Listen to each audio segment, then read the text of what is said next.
ஆண்டவரும் அருமை இரட்சகருமாக இயேசு கிறிஸ்துவின் நாமத்தினாலே இந்த காலை ஆராதனையிலே உங்களை அன்போடு வரவேற்கிறேன். இந்த நாளின் ஆராதனையை தேவன் நமக்கு ஆசீர்வாதமாக மாற்றி தருவாராக. எங்களோடு இணைந்திருக்கிற எல்லா பரிசுத்தவான்களுக்காகவும் தேவனுடைய பிள்ளைகளுக்காகவும் பல ஊர்களிலே பல தேசங்களிலே எங்களோடு இணைந்திருக்கிற தேவனுடைய பிள்ளைகளுக்காகவும் நான் ஆண்டவரை ஸ்தோத்திரிக்கிறேன். இந்த காலையை கர்த்தர் நமக்கு ஆசீர்வாதமாக மாற்றி தருவாராக. சங்கீதம் 16வது சங்கீதத்திலே 5-6 வசனங்களை நான் வாசிக்கிறேன், எடுத்துக்கொள்ளுங்கள். சங்கீதம் 16 5-6 வசனங்கள். கர்த்தர் என் சுதந்திரமும் என் பாத்திரத்தின் பங்குமானவர். என் சுதந்திரத்தை தேவரீர் காப்பாற்றுகிறேன். நேர்த்தியான இடங்களில் எனக்கு பங்கு கிடைத்தது. ஆம், சிறப்பான சுதந்திரம் எனக்கு உண்டு. 5வது வசனத்தில் என் சுதந்திரத்தை தேவரீர் காப்பாற்றுகிறேன். 6வது வசனத்தில் சிறப்பான சுதந்திரம் எனக்கு உண்டு.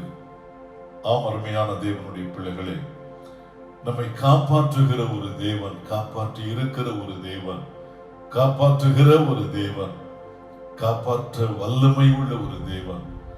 நம்முடைய ஆண்டவர் 3 காலங்களுக்கும் நம்முடைய தேவன். அவர் கடந்த காலத்திலும் நம்முடைய தேவன், நிகழ்காலத்திலும் அவர் நம்முடைய தேவன், வருங்காலத்திலும் அவர் நம்முடைய தேவனாக இருப்பார். அவர் மாறாதவர்.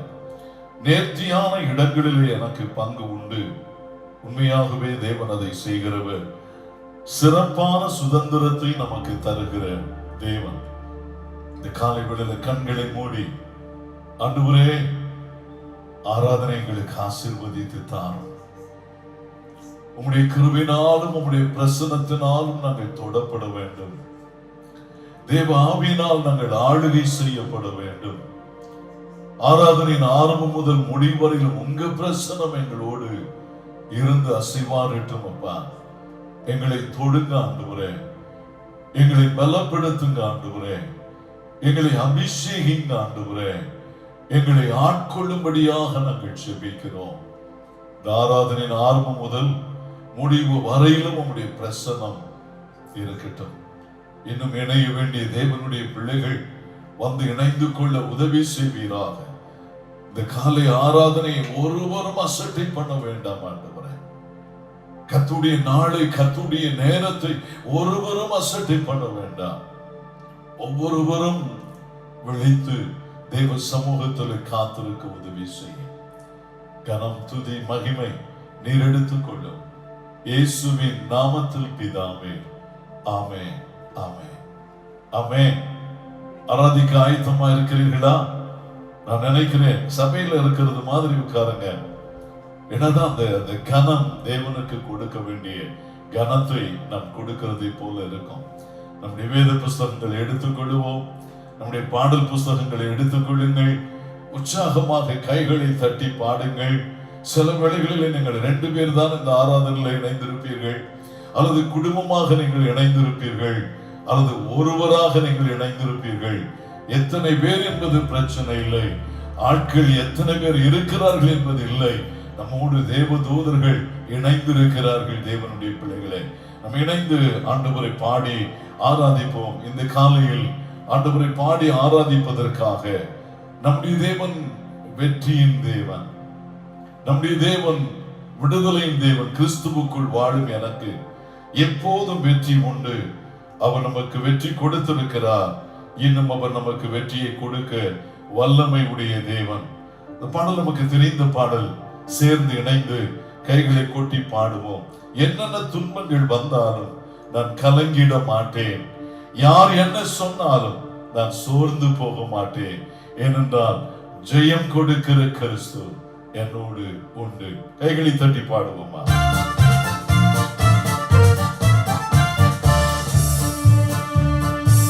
கிறிஸ்துவுக்குள் வாழும் எனக்கு எப்போதும் வெற்றி உண்டு. கிறிஸ்துவுக்குள் வாழும் எனக்கு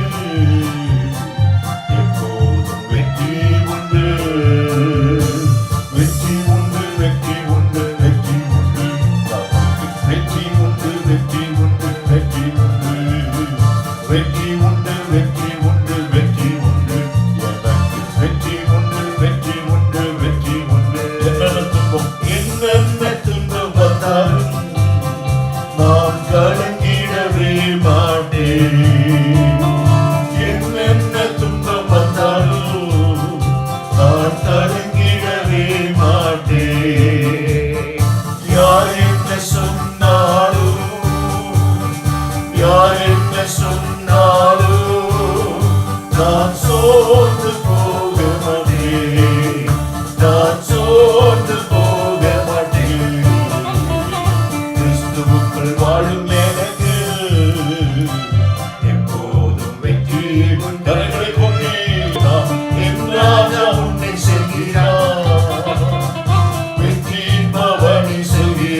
குருத்தோலை கையில் எடுத்து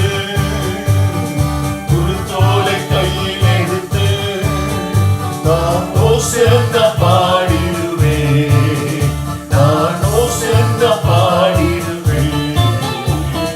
கிறிஸ்துவுக்குள் வாழும் எனக்கு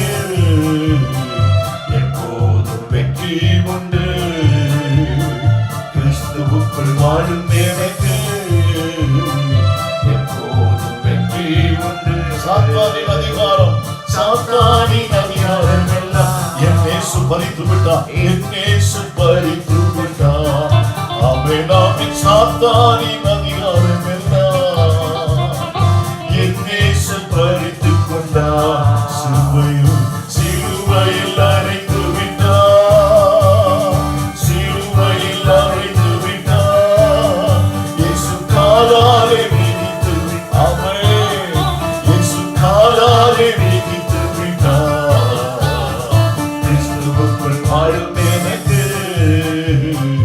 எப்போதும் வெற்றி உண்டு ஆமென் ஆமென் கிறிஸ்துவுக்குள் வாழும் எனக்கு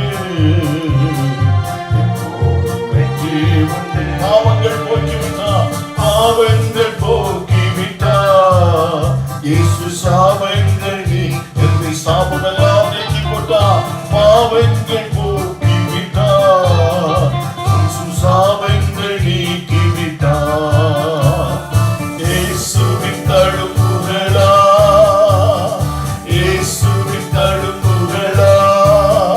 நான் சுகமானே சொல்லுங்கள் நான் சுகமானே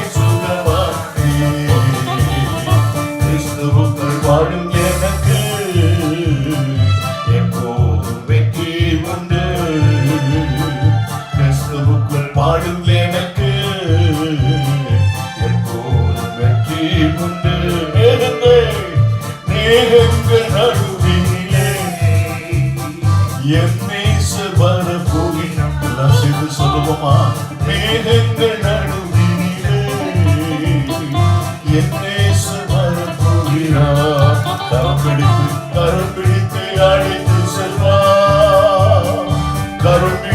அழைத்து செல்வார் இயேசு கண்ணீரெல்லாம்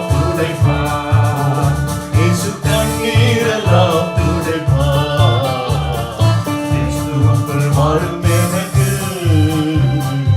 எப்போதும் வெற்றி உண்டு ஆமென் ஆமென் கிறிஸ்துவுக்குள் வாழும் எனக்கு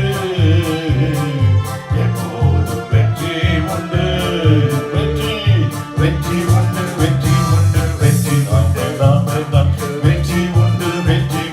வெற்றி உண்டு மத்திமா வெற்றி உண்டு ஒரு முறை வெற்றி உண்டு எனக்கு வெற்றி உண்டு சொல்லுவோம் வெற்றி உண்டு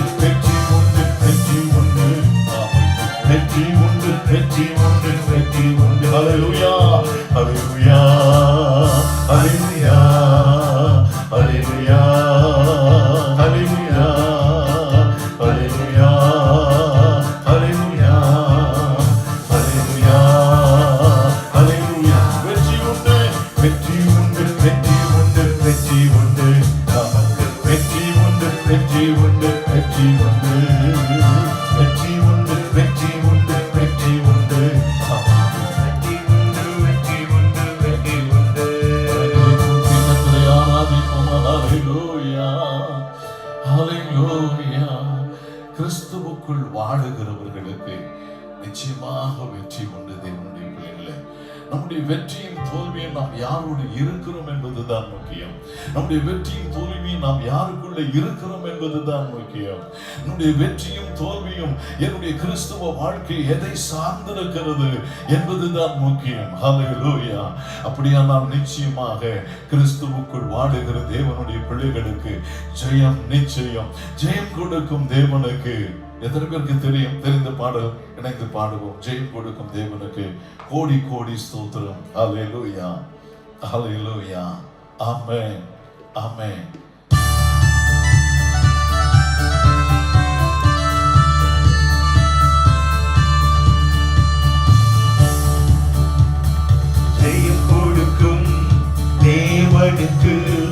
கோடி கோடி ஸ்தோத்திரம். வாழ்வழிக்கும் இயேசு ராஜாவுக்கு வாழ்நாளெல்லாம் ஸ்தோத்திரம். ஆமென் ஆமென். ஜெயம் கொடுக்கும் தேவனுக்கு கோடி கோடி ஸ்தோத்திரம். வாழ்வழிக்கும் இயேசு ராஜாவுக்கு வாழ்நாளெல்லாம் ஸ்தோத்திரம். அல்லேலூயா அல்லேலூயா பாடுவேன், ஆனந்த நொடியா உயர்த்துவேன். அல்லேலூயா அல்லேலூயா பாடுவேன், ஆனந்த நொடியா உயர்த்துவேன். ஜெயம் கொடுக்கும் தேவனுக்கு கோடி கோடி ஸ்தோத்திரம். வாழ்வழிக்கும் இயேசு ராஜாவுக்கு வாழ்நாளெல்லாம் ஸ்தோத்திரம். நீதியின் கரத்தினார் தாங்கி நடத்துவார். சொல்லுங்கள், நீதியின் கரத்தினார் தாங்கி நடத்துவார். கர்த்தரே என்பதே எதற்குமே அஞ்சிடே. கர்த்தரே என்பதே எதற்குமே அஞ்சிடே. ஜெயம் கொடுக்கும் தேவனுக்கு கோடி கோடி ஸ்தோத்திரம். ஆமென் ஆமென் ஆமென். வாழ்வழிக்கும் இயேசு ராஜாவுக்கு வாழ்நாளெல்லாம் ஸ்தோத்திரம். ஜெயம் கொடுக்கும் தேவனுக்கு கோடி கோடி ஸ்தோத்திரம். வாழ்வழிக்கும் இயேசு ராஜாவுக்கு வாழ்நாளெல்லாம் ஸ்தோத்திரம். அற்புதம் செய்பவர், அற்புதம் செய்பவர், அகிலம் படைத்தவர். அற்புதம் செய்பவர், அகிலம் படைத்தவர். யுத்தத்தில் வல்லவர், மீட்பர் ஜெயிக்கிறார். ஆமென் ஆமென். யுத்தத்தில் வல்லவர், மீட்பர் ஜெயிக்கிறார். ஜெயம் கொடுக்கும் தேவனுக்கு கோடி கோடி ஸ்தோத்திரம். ஆமென் ஆமென். வாழ்வழிக்கும் இயேசு ராஜாவுக்கு வாழ்நாளெல்லாம் ஸ்தோத்திரம். என்றும் வாழ்நாளெல்லாம் ஸ்தோத்திரம். நம்பிக்கை தேவனே, நம்பிக்கை தேவனே, நன்மைகள் அழிப்பவர். சொல்லுங்கள், நம்பிக்கை தேவனே,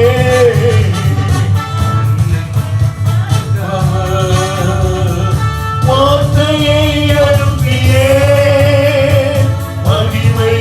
மகிமைப்படுத்துவார்.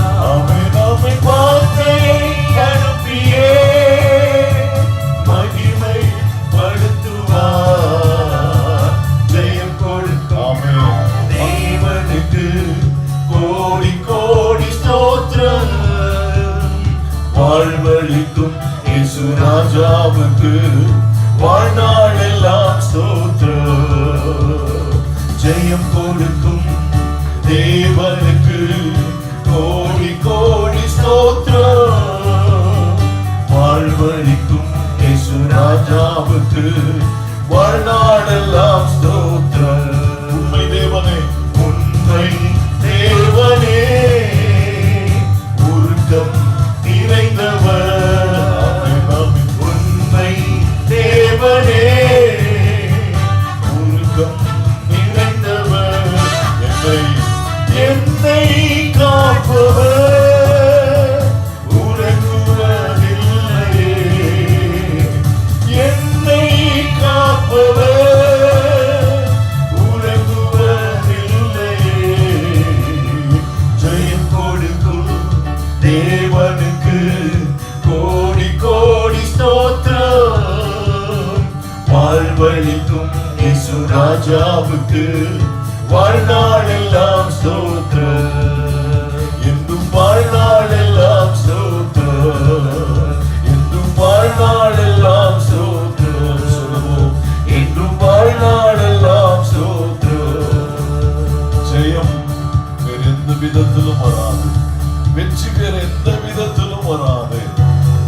அவரை சார்ந்து வாழுகிற ஒரு தேவனுடைய பிள்ளைக்கு வெற்றி உண்டு இல்லையா? சங்கீதத்துல 20 படிக்கிறோம், சில ரதங்களை குறித்தும் சில குதிரைகளை குறித்தும் மேன்மை பாராட்டுகிறார்கள். நாங்களோ எங்கள் தேவனாகிய கர்த்தருடைய நாமத்திலே நாங்கள் என்ன செய்வோம்? கொடியேற்றுவோம். தேவனுடைய பிள்ளைகளே, ஜெயம் நமக்கு உண்டு. ஏனென்றால் நமக்கு ஜெயம் கொடுக்கிற தேவன் உண்டு. அப்படியே ஆண்டவரை ஆராதிப்போமா? ஜெயம் கொடுக்கிற ஒரு தேவன் நமக்கு உண்டு. ஹல்லேலூயா, thank you Lord. அவர் நம்முடைய தேவனாய் இருந்தார். கடந்த வாரம் முழுவதும் நம்மை தாங்கினார். கடந்த வாரம் முழுவதும் நம்மை பலப்படுத்தினார். கடந்த வாரம் முழுவதும் நம்முடைய வாழ்க்கையில அவர் தகப்பனுக்கு தகப்பனாக, அவர் தாய்க்கு தாயாக இருந்தார். ஆமென். ஒரு தாய் தேற்றுவதை போல நம்மை தேற்றினார், நம்மை ஏந்தினார், நம்மை தாங்கினார். ஹல்லேலூயா.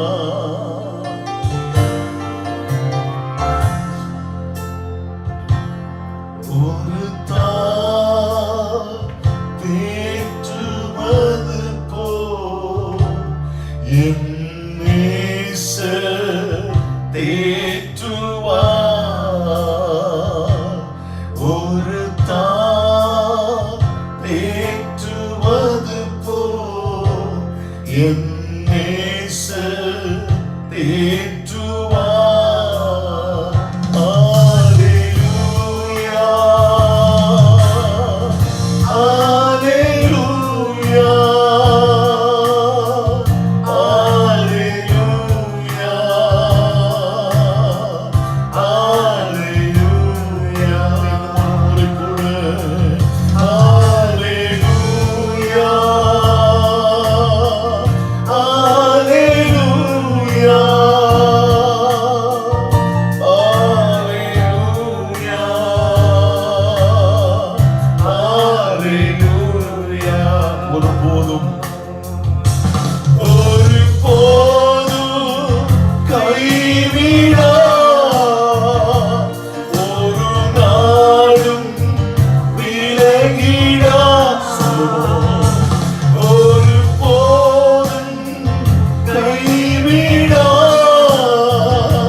என்னை தேடி வந்து மீட்டவரே தினமுமக்கே மகிமை. என்னை தேடி வந்து மீட்டவரே, என்னை தேடி வந்து மீட்டவரே தினமுமக்கே மகிமை.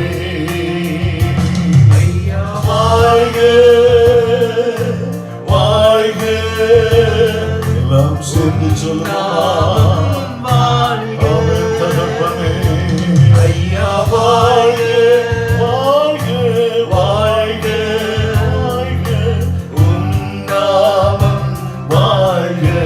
உன்னதத்தில் தேவனுக்கு உன்னதத்தில் தேவனுக்கு மகிமை உண்டாகட்டும். எல்லாரும் சேர்ந்து சொல்லுவோம். உன்னதத்தில் தேவனுக்கே மகிமை உண்டாகட்டும். இந்த பூமியிலே சமாதானம்.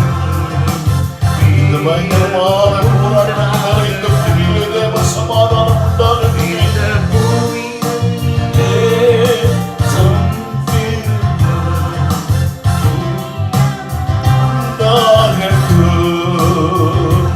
இந்த பூமியிலே சமாதானம் பிரியமும் உண்டாகட்டும். கரங்களை உயர்த்தி ஐயா வாழ்க வாழ்க உம் நாமம் வாழ்க. ஹல்லேலூயா. ஐயா வாழ்க வாழ்க உம் நாமம் வாழ்க. குறை நீக்கும் வல்லவரே கோடி ஸ்தோத்திரமே. எந்த குறைகளை நீக்கிறவர்? குறை நீக்கும் வல்லவரே கோடி ஸ்தோத்திரமே. பாவக்கரை போக்கும் கர்த்தாவே கல்வாரின் நாயகனே. ஹல்லேலூயா. பாவக்கரை போக்கும் கர்த்தாவே கல்வாரின் நாயகனே. ஐயா வாழ்க வாழ்க உம் நாமம் வாழ்க. ஐயா வாழ்க வாழ்க உம் நாமம் வாழ்க. எளிமையான எளிமையான எங்களையே என்றும் நினைப்பவரே.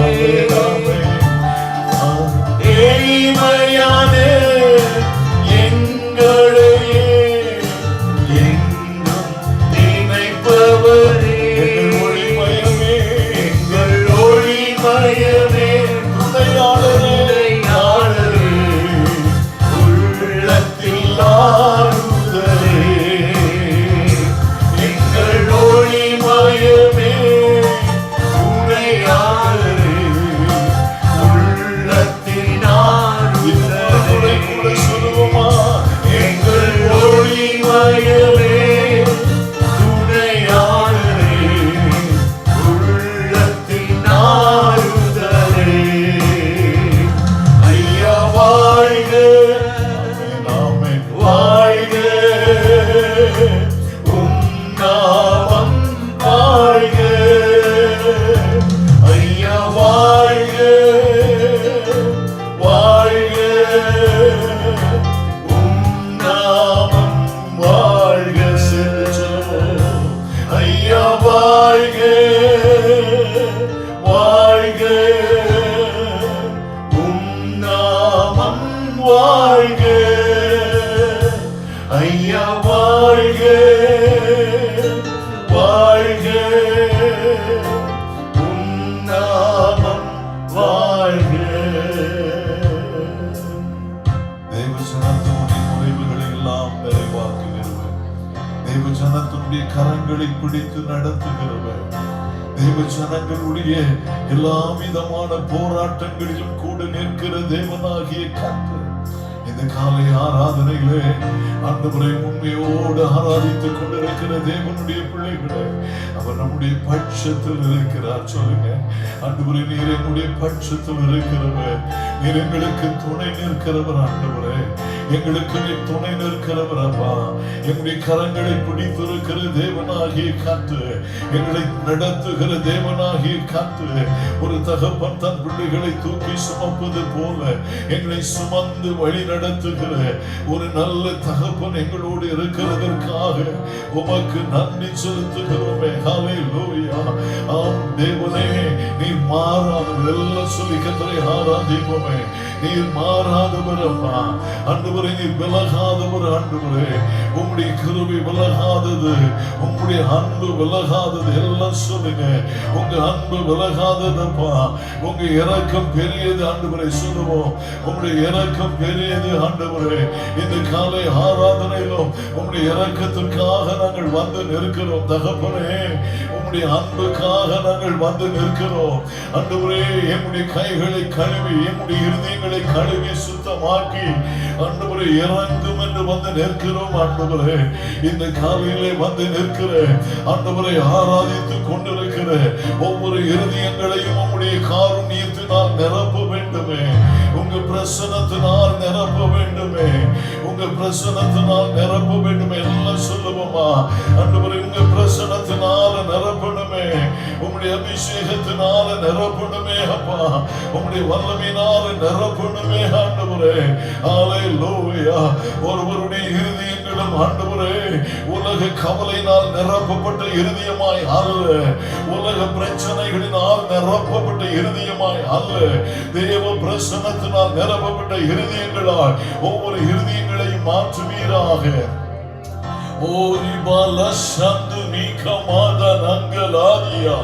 ஒவ்வொரு இருதயங்களை நிரப்புங்க ஆண்டவரே. ஒவ்வொரு இருதயங்களையும் காருண்யத்தினால் நிரப்புவீராக, தேவ பிரசன்னத்தினால் நிரப்புவீராக. ஆவியானுடைய மகிமை இருதயங்களை நிரப்புவதாக. இந்த காலை ஆராதனையில ஆண்டவரே உள்ளும் புறம்பும் நிரப்பப்பட்டவர்களாக நெஞ்சில கையை வச்சு சொல்லுங்க அப்பா, உள்ளும் புறம்பும் நிரப்பப்பட்டவனாக, உள்ளும் புறம்பும் கழுவப்பட்டவனாக, உள்ளும் புறம்பும் அபிஷேகிக்கப்பட்டவனாக, அபிஷேகிக்கப்பட்டவளாக. வாலிப பிள்ளைகள் ஆண்டவரிடத்தில் சொல்லி ஜெபம், என்னை உம்முடைய அபிஷேகத்தினால நிரப்பும் இயேசுப்பா, என்னை உம்முடைய அபிஷேகத்தினால நிரப்புங்க ஆவியானவரே. சின்ன பிள்ளைங்க ஆண்டவரிடத்தில் கேளுங்கப்பா, என்னை உம்முடைய பிரசன்னத்தினால் நிரப்ப வேண்டுமே.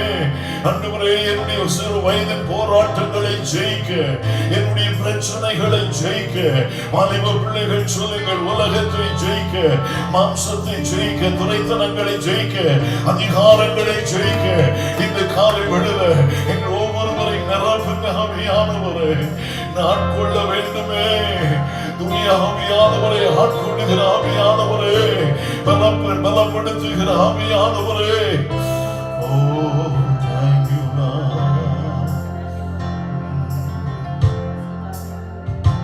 துய ஆவியே, அன்பின் ஆவியே, துணையாளரே, தேற்றும் தெய்வமே, ஊற்று தண்ணீரே, உள்ளம் ஏங்குதையா, மாற வேண்டும் நல்லவரே, நல்லவரே ஐயா, மாற வேண்டும் நல்லவரே, நல்லவரே. ஆவியானவரிடத்திலே சொல்லுவோமா? நாம் பரிசுத்த ஆவியானவரே. ஓ ஹல்லேலூயா. நாங்கள் அநேக வழிகளிலே பலவீனப்பட்டு போய்விடுகிறோம். நாங்கள் அநேக வழிகளிலே சோர்ந்து போய்விடுகிறோம். உலக பாரங்கள் எங்களை அமிழ்த்தும் பொழுது நாங்கள் தள்ளாடி விடுகிறோம். ஆனால் பரிசுத்த ஆவியானவரே, பரிசுத்தாவியானவரே, ஓ ஹalleluya, தூய ஆவியே, அன்பின் ஆவியே, துணையாளரே, தேற்றும் தெய்வமே, ஊற்று தண்ணீரே, உள்ளம் ஏங்குதையா, வர வேண்டும் வல்லவரே, நல்லவரே, வர வேண்டும் வல்லவரே, நல்லவரே, என்னில் வர வேண்டும் நல்லவரே,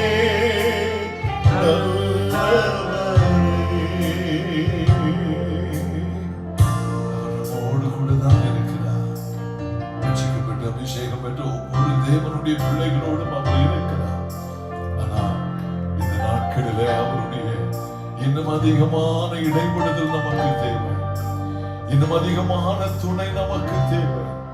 இன்னும் அதிகமான ஆளுகை நமக்கு தேவை. நம்முடைய பிள்ளைகளை நாம் செழிக்க, நாம் பலன் கொடுக்க, பலன் உள்ளவர்களாய் மாற, நாம் கனியற்றவர்களாய் கனி உள்ளவர்களாய் மாற, இலை உதிராதிருக்கிற மரத்தை போல இருக்க.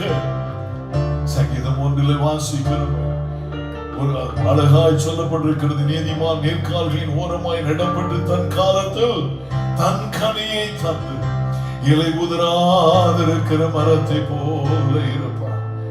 ஓ, எந்த வறட்சிகள் வரட்டும், எந்த மழையற்ற சூழ்நிலைமைகள் வரட்டும், எந்த போராட்டங்கள் என்னை சுற்றிலும் வரட்டும், என்னுடைய வாழ்க்கையில நான் ஒருபோதும் இலை உதிர்ந்து போக விட மாட்டார் என் தேவனாகிய கர்த்தர். என்னை சுற்றிலும் அவர் அபிஷேகத்தை கட்டளையிட்டிருக்கிறார். எனக்குள்ளே அவர் அபிஷேகத்தை கட்டளையிட்டிருக்கிறார். எத்தனை பேர் ஆண்டவருக்கு நன்றி சொல்லுகிறீர்கள்? ஆவியானவரை மகிமை ஸ்தோத்திரம் என்று சொல்லுங்க. உம்முடைய அபிஷேகத்தை என்னிலே நிரப்பி இருக்கிறதற்காய் ஸ்தோத்திரம். என்னுடைய ஆவியிலும் ஆத்துமாவிலும் உம்முடைய அபிஷேகத்தை ஆண்டவரை கட்டளையிட்டிருக்கிறதற்காய் உமக்கு ஸ்தோத்திரம். இந்த மகா வறட்சியான காலங்களிலும் ஆண்டவரே வெயில் நிறைந்த காலத்திலும் எந்த போராட்டங்கள் நிறைந்து காணப்பட்டாலும் நீர் உம்முடைய அபிஷேகத்தினாலே என்னை உயிர்ப்பிக்க போதுமானவர், அபிஷேகிக்க போதுமானவர் ஆவியானவரே. ஓ ஹalleluya, நன்றி ஆவியானவரே, நன்றி ஆவியானவரே. ஓ thank you Lord. உடைய ஆளுகைக்கு ஒப்பு கொடுத்து ஜெபிக்கிறோம் அப்பா. உடைய பிரசன்னத்தினால் ஒவ்வொருவரையும் தொடுங்க.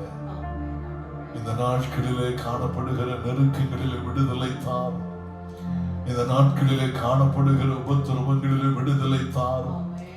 இந்த நாட்களில் நம்முடைய பிள்ளைகளுடைய சரீரங்களை அலக்களிக்கிற பலவீனங்கள், ஐயோ என்னை அறியாத ஒரு பலவீனம் என்னை அலக்களித்துக் கொண்டிருக்கிறது என்று கவலைப்படுகிற தேவனுடைய பிள்ளைகளை தொடுவீராக. நான் எவ்வளவுதான் பிரயாசப்பட்டாலும் என்னுடைய சரீர பலவீனத்தில் ஒரு மாற்றம் ஏற்படவில்லை என்று கண்ணீரோடு இருக்கிற தேவனுடைய பிள்ளைகளை இந்த காலை வேளையில் நம்முடைய கரத்தை நீட்டி தொடுவீராக ஆவியானவரே. உம்முடைய அபிஷேகத்தின் வல்லமை இந்த காலை ஆராதனை நம்முடைய பிள்ளைகளிலே இறங்குவதாக. அது சரீர பலவீனமானாலும் கர்த்தருடைய வல்லமை இறங்கி தொடுவதாக. அது ஆத்துமாவின் பலவீனமானாலும் கர்த்தருடைய அபிஷேகம் இறங்கி உயிர்ப்பிப்பீராக. ஆண்டவரே ஆண்டவரே, ஆத்துமாவின் பலவீனங்களை எடுத்து போடுவீராக. ஆவியின் பலவீனங்களை எடுத்து போடுவீராக. எல்லா பக்கங்களிலும் பலத்தை காணட்டும், சுகத்தை காணட்டும், சமாதானத்தை இயேசுவின் நாமத்தினாலே காணட்டும். உம்முடைய தழும்புகளை ஆண்டவரே, தழும்புகளினாலே உண்டாகிற சுகத்தை இந்த காலை ஆராதனையில் உம்முடைய பிள்ளைகள் அனுபவிக்கட்டும் ஆண்டவரே. உமக்கு நன்றி.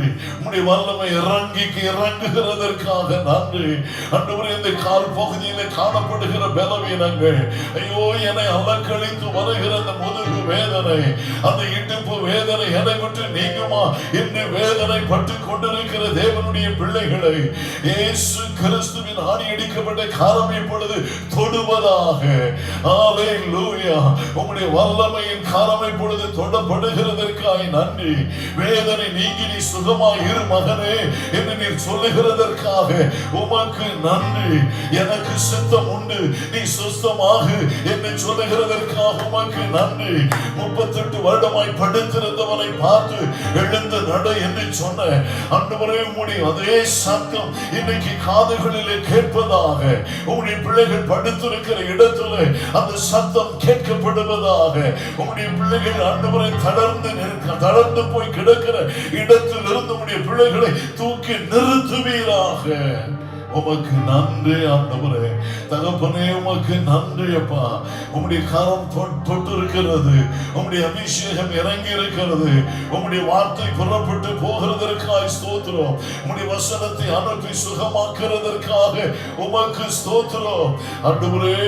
தாவீதின் குமாரனே எனக்கு இறங்கும் என்று கூப்பிட்ட பொழுது நின்று மனதுருகி ஆண்டவரே அவனை சுகப்படுத்தின ஆண்டவர் இன்றைக்கும் உம்முடைய பிள்ளைகளுடைய அருகாமையிலே கடந்து செல்வீராக.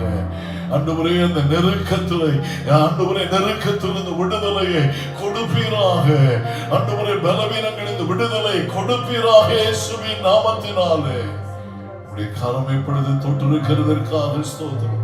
மருத்துவமனைகளில் இருக்கிறவர்களை தொடுவீராக. வீடுகளில் தனிமைப்படுத்தி இருக்கிறவர்களை தொடுவீராக. ஆண்டவரே எல்லாம் போய்விட்டது, எனக்கு இப்பொழுது எந்த பராக்கிரமத்தின் கரம் உம்முடைய பிள்ளைகளை தூக்கி நிறுத்துவதாக. நிறுத்துவீராக. ஆண்டவரே லாசருவை வெளியே கொண்டு வந்தவர் எந்த ஆண்டவரை எங்கே அடிமைப்படுத்தப்பட்டிருக்கிறார்களோ, எங்கே வேதனைப்பட்டுக் கொண்டிருக்கிறார்களோ அங்கிருந்து வெளியே வா என்று சொல்லுவீராக. உமக்கு நன்றி. பிள்ளைகள் வெளியே வரட்டும், எல்லா போராட்டத்திலிருந்து வெளியே வரட்டும் ஆண்டவரே. என்னுடைய தேசத்தை அலக்கழித்திருக்கிற இந்த பொல்லாப்பிலிருந்து ஜனங்கள் வெளியே வரட்டும், வாதைகளிலிருந்து வெளியே வரட்டும் ஆண்டவரே, கஷ்டத்திலிருந்து வெளியே வரட்டும், குறைவுகளிலிருந்து வெளியே வரட்டும். இயேசுவின் நாமத்தினாலே அவர்களுக்கு கொடுக்கப்படுகின்ற ஒவ்வொரு மருத்துவ உதவிகளுக்காக நன்றி. மருத்துவ உதவிகளை செய்கிறவர்களுக்காக ஸ்தோத்திரம் அப்பா.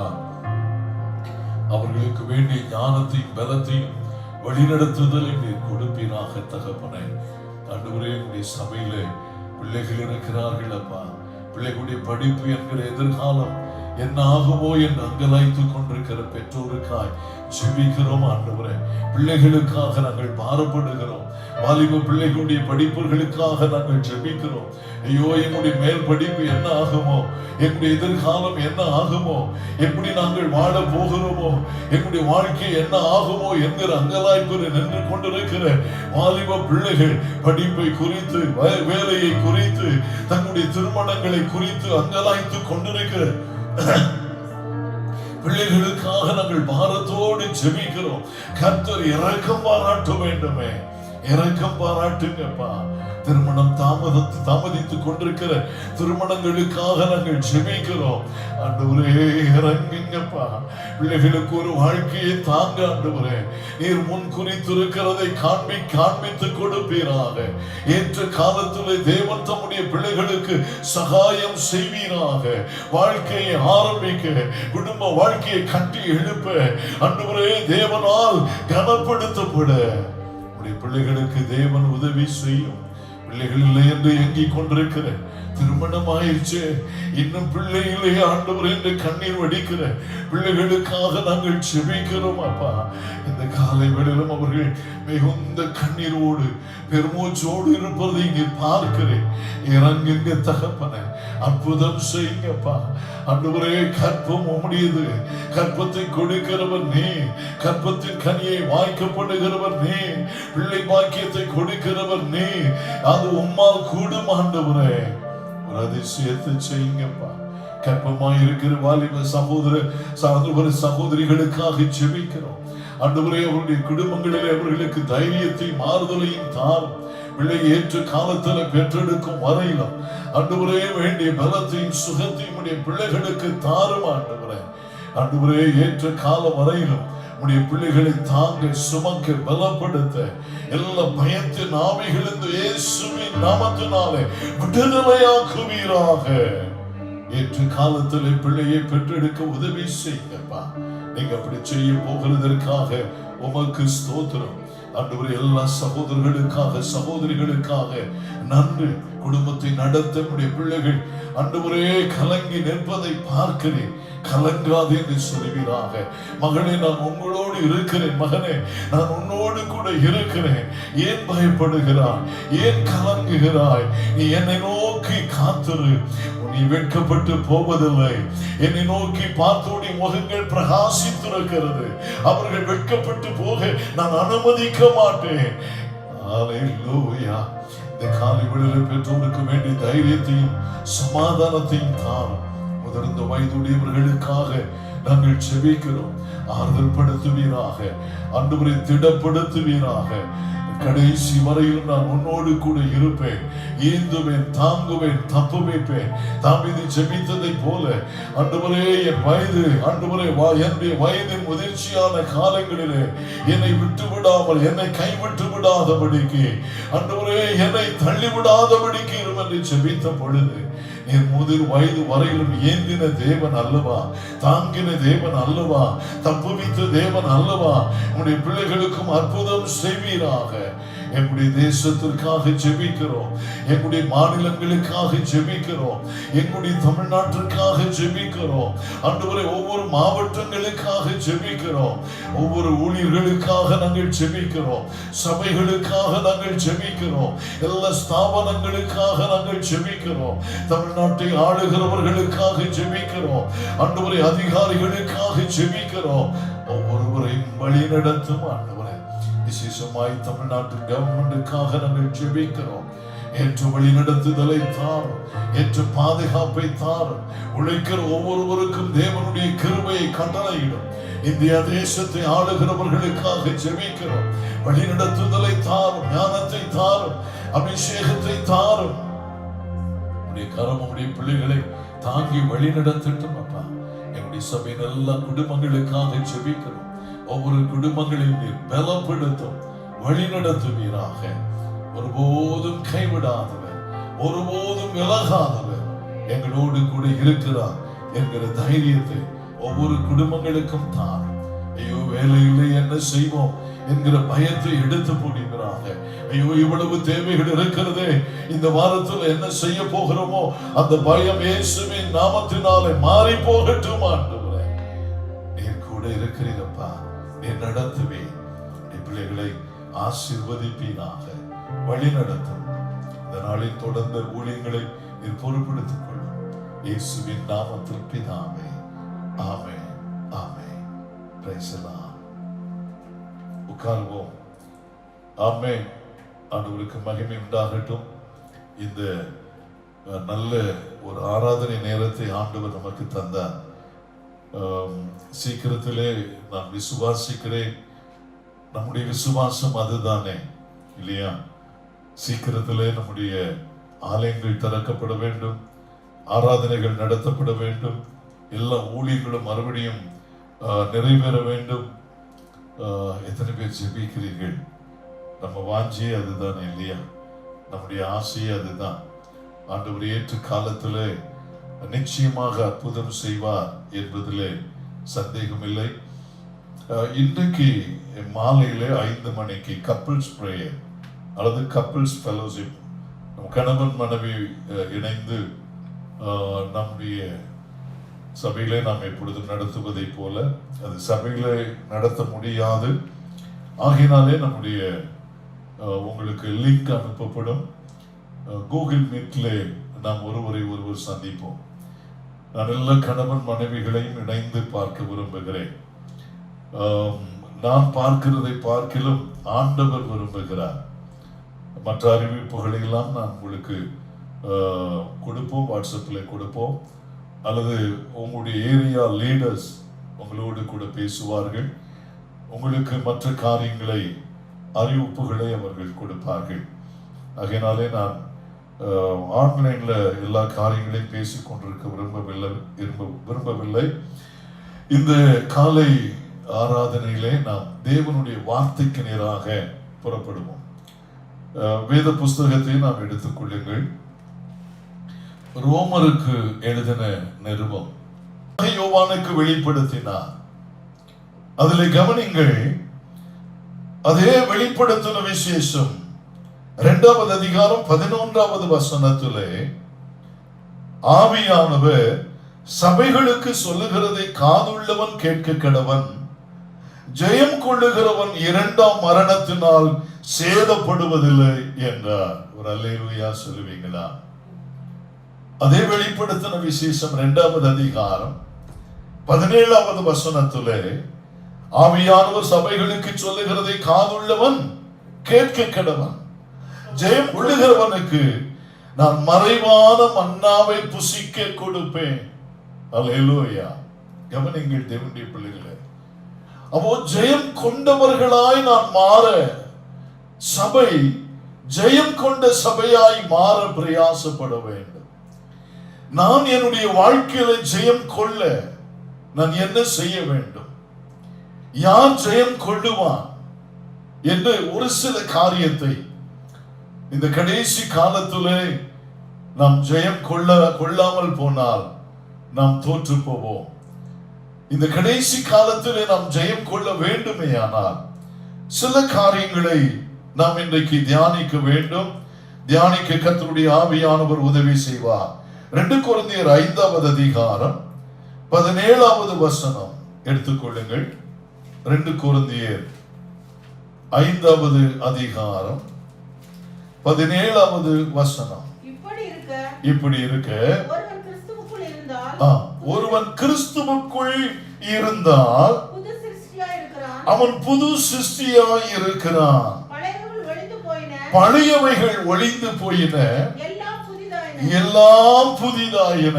ஆண்டவருக்கு மகிமை உண்டாகட்டும். கிறிஸ்துவுக்குள் வெற்றி அல்லது ஜெயம் கொண்ட வாழ்க்கை எப்படி உண்டாகிறது என்று சொன்னால், ஒரு மனிதன் கிறிஸ்துவுக்குள் தன்னை அர்ப்பணிக்க வேண்டும். ஒருவன் கிறிஸ்துவுக்குள் தன்னை அர்ப்பணிக்கும் பொழுது அவன் கிறிஸ்துவுக்குள் கடந்து வருகிறான். ஒருவன் கிறிஸ்துவுக்குள் வரும் பொழுது அவனிடத்திலே 2 மாற்றங்கள் ஏற்படுகிறது. ஒரு மாற்றம், பழையவைகள் அவனை விட்டு ஒழிந்து போகிறது, பழைய வாழ்க்கை அவனை விட்டு ஒழிந்து போகிறது. 2வது ஒரு சம்பவம் நடக்கிறது, எல்லாம் புதியவைகள், எல்லாம் புதியவைகளாயின என்று வாசிக்கிறோம். அவனுடைய வாழ்க்கை புதியதாக மாறுகிறது. வாழ்க்கையின் காரியங்கள், சுபாவங்கள் மாறுகிறது. பழைய சுபாவம் கிறிஸ்துவுக்குள்ளே வரும் பொழுது அந்த பழைய சுபாவங்கள் முழுவதும் அவனை விட்டு மாறுகிறது. அவனை கரைப்படுத்தின சுபாவம், தன்னை சுற்றிலும் இருந்தவர்களை துக்கப்படுத்தின காயம், ஆண்டவரை வேதனைப்படுத்தின காரியம், இவைகள் எல்லாம் அவனுடைய வாழ்க்கையை விட்டு மாறுகிறது. அந்த பழைய வாழ்க்கை என்று சொல்லும் பொழுது அந்த பழைய வாழ்க்கையின் எல்லா கிரியைகளும் நடத்தைகளும் அவனை விட்டு மாறுகிறது, எல்லாம் புதிதாகிறது. ஆண்டவருக்கு மகிமை உண்டாகட்டும். இப்படி ஒருவன் கிறிஸ்துவுக்குள் வந்தால்தான் அவனுடைய வாழ்க்கையில அவன் வெற்றி சிறக்க முடியும். பாருங்கள், அதனுடைய பலன் எப்படி இருக்கும் நினைத்து பாருங்கள். நான் யோபுடைய புஸ்தகத்தை தியானி யோசித்தேன். அதாவது யோபுக்கு ஏராளம் ஏர்மாடுகள், மாடுகள், ஒட்டகங்கள், ஆடு மாடுகள், இப்படி ஏராளம் அவனுக்கு இருந்தது. எல்லாம் மரித்து போனது, எல்லாம் மரித்து போய், எல்லாம் செத்து போய் அவன் எல்லாவற்றையும் இழந்து போனான் என்பது நமக்கு தெரியும். ஆண்டவர் அவைகள் எல்லாவற்றையும் திருப்பி கொடுத்தார் என்று வாசிக்கிறோம். இப்போ அப்படியே அதே பழைய ஆடுகளை ஆண்டவர் கொடுத்திருப்பாரா? பழைய ஒட்டகங்களை ஆண்டவர் கொடுத்திருப்பாரா? பழைய கழுதைகளை ஆண்டவர் கொடுத்திருப்பாரா? பழைய ஆடுகளை ஆண்டவர் கொடுத்திருப்பாரா? இல்லை. ஆண்டவர் இப்பொழுது கொடுத்த எல்லாம் பாருங்கள், ஃப்ரெஷ்ஷாக இருந்திருக்கும். ஊனமானவைகள் ஒன்றும் இருந்திருக்காது, மலடானவைகள் ஒன்றும் இருந்திருக்காது. ஆண்டவருக்கு மகிமை உண்டாகட்டும். இனி பால் கறவல் நின்று போயிடுச்சையா? இல்ல. இது குட்டியே போடல, இல்ல. எல்லாம் புதியவைகளாக ஆண்டவர் கொடுத்திருப்பார். ஒரு மனிதன் கிறிஸ்துவுக்குள்ளே, கிறிஸ்துவோடு ஒரு மனிதன் சம்பந்தப்படும் பொழுது அவனுடைய வாழ்க்கை பாருங்கள், வாழ்க்கையின் சுபாவங்களிலே ஜெயம் உண்டாகிறது. அநேக கிறிஸ்தவர்களை நீங்கள் கவனித்து பார்ப்பீர்களே, ஆனால் தொடர்ந்து அந்த ஜெயத்தை காண முடிவதில்லை, தொடர்ந்து அந்த வெற்றிகளை காண முடிவதில்லை. அதற்கு என்ன காரணம் என்று சொன்னால், ஏன் ஆரம்பத்தில் கிடைத்த வெற்றி, ஆரம்பத்தில் கொண்ட ஜெயம் ஏன் தொடர்ந்து உண்டாவதில்லை என்று சொன்னால், ஆரம்பத்தில் கிறிஸ்துவிலே வாழ்ந்ததை போல தொடர்ந்து கிறிஸ்துவிலே வாழாததுதான் காரணம். கிறிஸ்துவில் தொடர்ந்து வாழுகிற வாழ்க்கையை இழந்து விடுகிறார்கள். அந்த கிறிஸ்துவுக்குள்ளே வாழ எவைகளிலே வாழ வேண்டுமோ அவைகளிலே வாழாமல் போகும் பொழுது அவர்கள் எப்படி மாறிவிடுகிறார்கள்? தோற்று போய் விடுகிறார்கள், தொடர்ந்து ஜெயமற்றவர்களாய் போய்விடுகிறார்கள். அப்போ ஆரம்பத்தில் ஒருவன் கிறிஸ்துவில் வளர ஆரம்பித்த பொழுது என்னென்ன அனுபவங்களை அவன் உடையவனாய் இருந்தானோ அதே அனுபவங்களை தொடர்ந்து அவன் கை கொள்ள வேண்டும். வசனம் வாசித்து தியானித்து அந்த வேத வசனத்திற்கு ஒப்பு கொடுத்து ஆவியானுடைய கரங்களிலே ஒப்பு கொடுத்து அந்த ஜெபிக்கிற அனுபவத்தை விடக்கூடாது. ஆதியில் கொண்டிருந்த அன்பை விட்டாய் என்று உன் பேரில் எனக்கு குறை உண்டு என்று ஆண்டவர் வேதனைப்படுகிறாரே, பெருமூச்சு விடுகிறாரே. எவைகளை குறித்து ஆண்டவர் சொல்லுகிறார்? அந்த ரட்சிக்கப்பட்டு ஆண்டவரை ஏற்றுக்கொண்ட காலத்தின் ஆரம்பத்திலே அந்த ஜபத்திலே இருந்த வாஞ்சை, அந்த ஜபத்தினால் கிடைத்த வெற்றி, அந்த வேத வசனத்தை வாசிக்கும் பொழுது இருந்த அந்த தாகம், அந்த பெருமூச்சு, ஆண்டவரே எனக்கு சொல்லி தாரும் என்று காத்திருந்து ஜெபித்தோமே, இந்த வேத வசனத்தை எனக்கு வெளிப்படுத்தி தாரும் என்று ஆண்டவரிடத்தில் கேட்டோமே, அவைகள் எல்லாம் இப்பொழுது குறைந்து இருக்கிறதே. என கேட்கிற அருமையான தேவனுடைய பிள்ளைகளே, அந்த தொடர்ந்த வெற்றி அங்கேதான் காணப்படுகிறது, தொடர்ந்த வளர்ச்சி அங்கேதான் காணப்படுகிறது, ஜெயம் அங்கேதான் காணப்படுகிறது. ஒரு காலத்தில் வெற்றியோடு அல்ல, ஒரு காலத்தில் ஜெயத்தோடு அல்ல, எப்பொழுதும் வாழ்க்கையில வெற்றிகளை ஆண்டவர் தருகிறவராக மாற வேண்டுமே. ஆனால் ஆரம்ப காலத்தில் கொண்டிருந்த அந்த ஆவிக்குரிய அனுபவங்களிலே இன்னும் வளர்ச்சிக்குள்ளே கடந்து வர வேண்டும், இன்னும் அதிக நேரங்களை செலவழிக்க வேண்டும், இன்னும் அதிக நாட்களை செலவழிக்க வேண்டும். அதற்கு ஆண்டவர் உதவி செய்வாராக. அது மட்டுமல்ல, அழகாய் தெசலோனிக்கேயர்ல அப்போஸ்தலனாகிய பவுல் சொல்லும் பொழுது 1 தெசலோனிக்கேயர் 5வது அதிகாரம் 17வது வசனத்திலே இடைவிடாமல் ஜெபம் பண்ணுங்கள். ஆண்டவருக்கு மகிமை உண்டாகட்டும். பவுல் அழகாய் சொல்லிக் கொடுக்கிறார், ஜெயம் வேண்டும் என்று சொன்னார், ஜெயம் கொள்ளுகிறவர்களாய் மாற வேண்டும் என்று சொன்னால் இந்த ஆவிக்குரிய கடமைகளிலே தொய்வு ஏற்படக்கூடாது, அது விட்டுவிடக்கூடாது. சிலவங்களை பார்த்தீங்கன்னா ஊட ஆண்டவருக்குள்ள வருவாங்க, கொஞ்ச நாளைக்கு ஆண்டவரோடு இருப்பாங்க, கொஞ்ச நாளைக்கு பிசாசோடு இருப்பாங்க, கொஞ்ச நாளைக்கு ஜபம் நல்லா இருக்கும், கொஞ்ச நாளைக்கு ஜபம் கடமைக்காக இருக்கும். தேவனுடைய பிள்ளைகளே, ஆவிக்குரிய வாழ்க்கையில் தொய்வு உண்டாக கூடாது. வாலிப பிள்ளைகள் அதிகமாய் கவனிங்கள். இன்னைக்கு ரட்சிக்கப்பட்ட அநேக பிள்ளைகளுக்குள்ளே, அபிஷேகம் பெற்ற அநேக பிள்ளைகளுக்குள்ளே, ஆண்டவரை நேசித்த அநேக வாலிப பிள்ளைகளுக்குள்ளே தொடர்ந்து அந்த அனுபவம் இல்லை, தொடர்ந்து அந்த வளர்ச்சி இல்லை, தொடர்ந்து அந்த வெற்றி இல்லை. அதற்கு காரணம் என்னவென்றால் தொய்வு, ஆவிக்குரிய தொய்வு. தேவனுடைய பிள்ளைகளே, அந்த தொய்வு ஏற்பட்டு விட்டால் மறுபடியும் தோல்விகள், மறுபடியும் பரிசுத்த குலைச்சல் ஏற்படும், மறுபடியும் விசுவாச குலைச்சல் ஏற்படும், மறுபடியும் ஆண்டவரோடு கூட நேரத்தை செலவழிக்கிற அனுபவத்திலே தாட்சிகள் உண்டாகும்.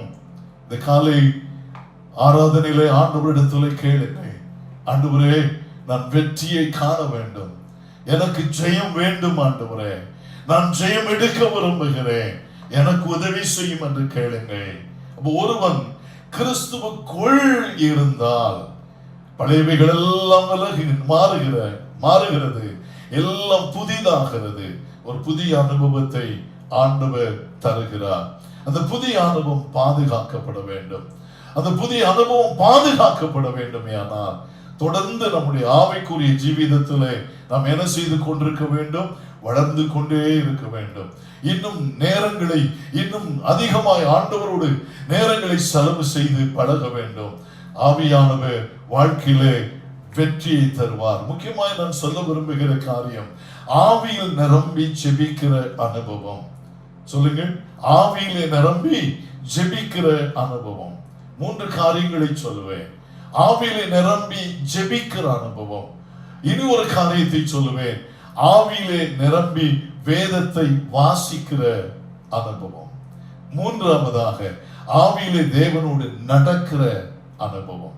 இந்த 3 காரியங்களை நீங்க உங்களுடைய அந்த தொய்வில்லாதபடிக்கு அந்த கிறிஸ்தவ வாழ்க்கை இருக்க வேண்டும் என்று சொன்னால், இந்த 3 காரியத்திலும் தொய்வு வராமல் பார்த்துக் கொள்ளுங்கள். இந்த 3 அனுபவத்திலும் குறைவு வராமல் பார்த்துக் கொள்ளுங்கள். தேவனுடைய பிள்ளைகளே, கர்த்தர் உங்களுடைய ஆவிக்குரிய வாழ்க்கையில ஒவ்வொரு காலங்களிலும் வெற்றியை கொடுத்து கொண்டே இருப்பார். ஆமென் சொல்லுவீங்களா? சங்கீதம் 1:3 வசனத்துல அவன் செய்வதெல்லாம் வாய்க்கும். அதற்கு அர்த்தம் என்ன? வெற்றியாக மாறும், ஜெயமாக மாறும். இப்படி கிறிஸ்துவுக்குள் ஒரு தேவனுடைய மனுஷன் இருந்தால், அதை அவன் காத்து கொண்டே இருந்தால், அவன் வெற்றி மேல் வெற்றியை பெற்றுக் கொண்டிருப்பான். 1ஆவதாக நாம் தியானித்தோம். 2ஆவதாக எடுத்துக்கொள்ளுங்கள், நீதிமொழிகள் 3வது அதிகாரம் 5வது வசனம். நீதிமொழிகள் 3வது அதிகாரம் 5வது வசனம். உன் சுய புத்தியின் மேல் சாயாமல் உன்னுடைய முழு இருதயத்தோடும் கர்த்தரில் நம்பிக்கையாயிருந்து அவரை நினைத்துக்கொள், அப்பொழுது உன் பாதைகளை செவ்வைப்படுத்துவார். போதும். அதுல 5வது வசனத்தை நம்ம எல்லாம் சேர்ந்து படிப்போம். உன் சுய புத்தியின் மேல் சாயாமல் உன் முழு இருதயத்தோடும் கர்த்தரில் நம்பிக்கையாய் இருந்து. சரி, 1ஆவதாக நம் கிறிஸ்துவுக்குள் நிலைத்திருந்தால் என்ன கிடைக்கும்? ஜெயம் கிடைக்கும் என்று சொல்லி நாம் பார்த்தோம். 2ஆவதாக கிறிஸ்துவின் மேல் நம்முடைய நம்பிக்கையை பலப்படுத்தினார். சரியா? கிறிஸ்துவுக்குள் என்னை அர்ப்பணித்து புதிய மனுஷனை தரித்துக் கொண்டால், அதை காத்து கொண்டால் வெற்றி உண்டு.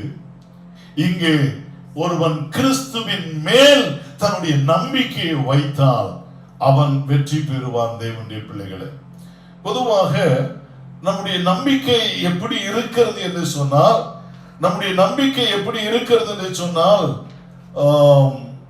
சில வேளைகளிலே மதில் மேல் பூனை என்று சொல்லுவார்கள். ஒரு முறை நான் சர்ச் பக்கத்து வீட்டுல, அப்ப அந்த குடிசை வீட்டுல நாங்கள் குடியிருக்கும் பொழுது ஒரு அம்மா பிள்ளையை தூக்கிட்டு வந்தாங்க. அந்த அம்மாவை பார்த்து நான் கேட்டேன், என்னம்மா எங்க புறப்பட்டுட்டீங்க? இல்லையா, நான் என் பிள்ளைக்கு உடம்பு சரியில்லை, பிள்ளைக்கு உடம்பு சரியில்லாதனால ஹாஸ்பிட்டலுக்கு கிளம்பினேன், போற வழியில உங்களை பார்த்து ஒரு ஜெபம் பண்ணிட்டு போயிடலாமே. கவனிச்சிங்களா? அவர்கள் வந்திருக்கிறது சந்தோஷமான காரியம். அவங்க எந்த நம்பிக்கையில வர வேண்டும்? போய் தேவனுடைய மனுஷனிடத்தில் ஜெபித்தால், அல்லது தேவனுடைய வீட்டில் போய் ஜெபித்தால், தேவ சமூகத்தில் போய் ஜெபித்தால், அல்லது ஜெபித்தால் ஜெபத்தை கேட்கிறவர் நம்முடைய தேவன். எத்தனை பேர் ஆமென் சொல்லுகிறீர்கள்? ஜெபித்தால் ஆண்டவர் ஜெபத்தை கேட்கிறவர். நம்முடைய ஆண்டவருக்கு ஒரு பேர் உண்டு, ஜெபத்தை கேட்கிறவரே, மாம்சமான யாவரும் உம்மிடத்தில் வருவார்கள். நம்முடைய ஆண்டவருடைய நாமமே எதுதான்? ஜெபத்தை கேட்கிறவர். கர்த்தர் மேல் நம்முடைய நம்பிக்கை எப்படிப்பட்டதாக இருக்கிறது? நம்பிக்கை அநேகருக்கு இருக்கிறது. அது எப்படி இருக்கிறது என்று சொன்னால், மதில் மேல் பூனை, கொஞ்சம் அப்படி கொஞ்சம் இப்படி. ஒருவேளை ஆண்டவர் கொடுக்காமல் போனால் என்ன செய்வதற்கு? சரியா? அதனால எப்பவுமே என்ன செய்துக்கிறோம்னா, கொஞ்சம் சுயபலத்திலும் சாய்ந்து நின்று கொள்ளுகிறோம். ஒருவேளை ஆண்டவர் கொடுத்தால் ஸ்தோத்திரம், அல்லது ஆண்டவர் கொடுக்கவில்லை என்று சொன்னால் நம்ம கொஞ்சம் மாம்ச பலம், மாம்சத்தை நம்பி. ஆண்டவர் இந்த ரெண்டையும் பார்க்கிறார். என்னுடைய நம்பிக்கை பூரணமாய் கர்த்தர் பேரில், அதுதான் கர்த்தர் மேல் நான் நம்பிக்கை வைத்திருக்கிறேனா என்பதை ஆண்டவர் ரொம்ப கவனமா பார்க்கிறார். அல்லது கொஞ்சம் அந்த பக்கத்திலே நம்முடைய காலை வச்சு, கொஞ்சம் அந்த பக்கம் நம்முடைய விசுவாசத்தை சாய்ந்து, இல்லை என் மீட்பர் உயிரோடு இருக்கிறார். யோபுடைய விசுவாசத்தை பாருங்கள். அந்த நம்பிக்கை கர்த்தர் பேரில், ஆண்டவர் பேரில் பூரணமாய் வைக்கிறார். என் மீட்பர் உயிரோடு இருக்கிறார். இந்த காலை ஆராதனையிலே தேவனுடைய பிள்ளைகளே, உங்களுடைய வேதனைகளும் உங்களுடைய பிரச்சனைகளும் பயங்கரமானதாக இருக்கலாம். அது உங்களுடைய சரீரத்தின் வேதனை இருக்கிறது, அது தாங்க முடியாததா இருக்கலாம். உங்களுடைய குடும்பத்தின் தேவைகள் ஒருவேளை எந்த மனிதனாலும் நிவர்த்தி செய்ய முடியாததை போல இருக்கலாம். என்ன செய்வோம் என்று சொல்லி மாம்சத்திலே தளர்ந்து போய் நிற்கிறீர்களா? தேவனுடைய பிள்ளைகளே, நாம் கர்த்தரை சார்ந்து கொள்ளுவோம், ஆண்டவரை சார்ந்து கொள்ளுவோம்.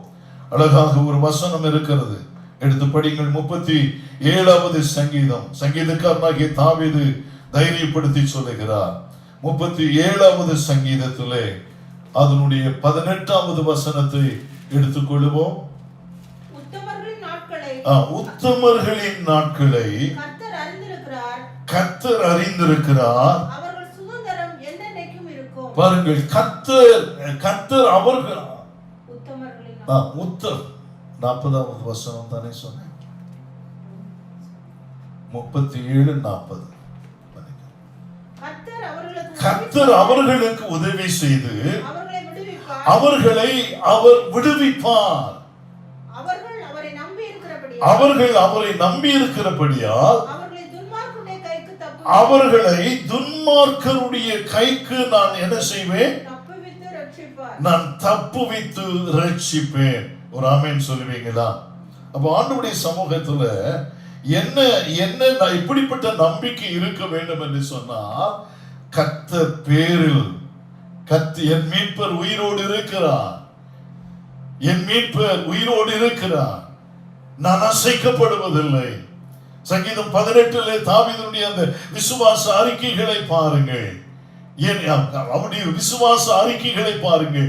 தேவரீர் என் விளக்கை ஏற்றுவேன், நான் உம்மாலே ஒரு சேனைக்குள்ளே பாய்வேன், உம்மாலே நான் மதலை தாண்டுவேன், உம்மாலே ஜெயக்கொடி பிடிப்பேன். ராமேன் சொல்லுவீங்களா?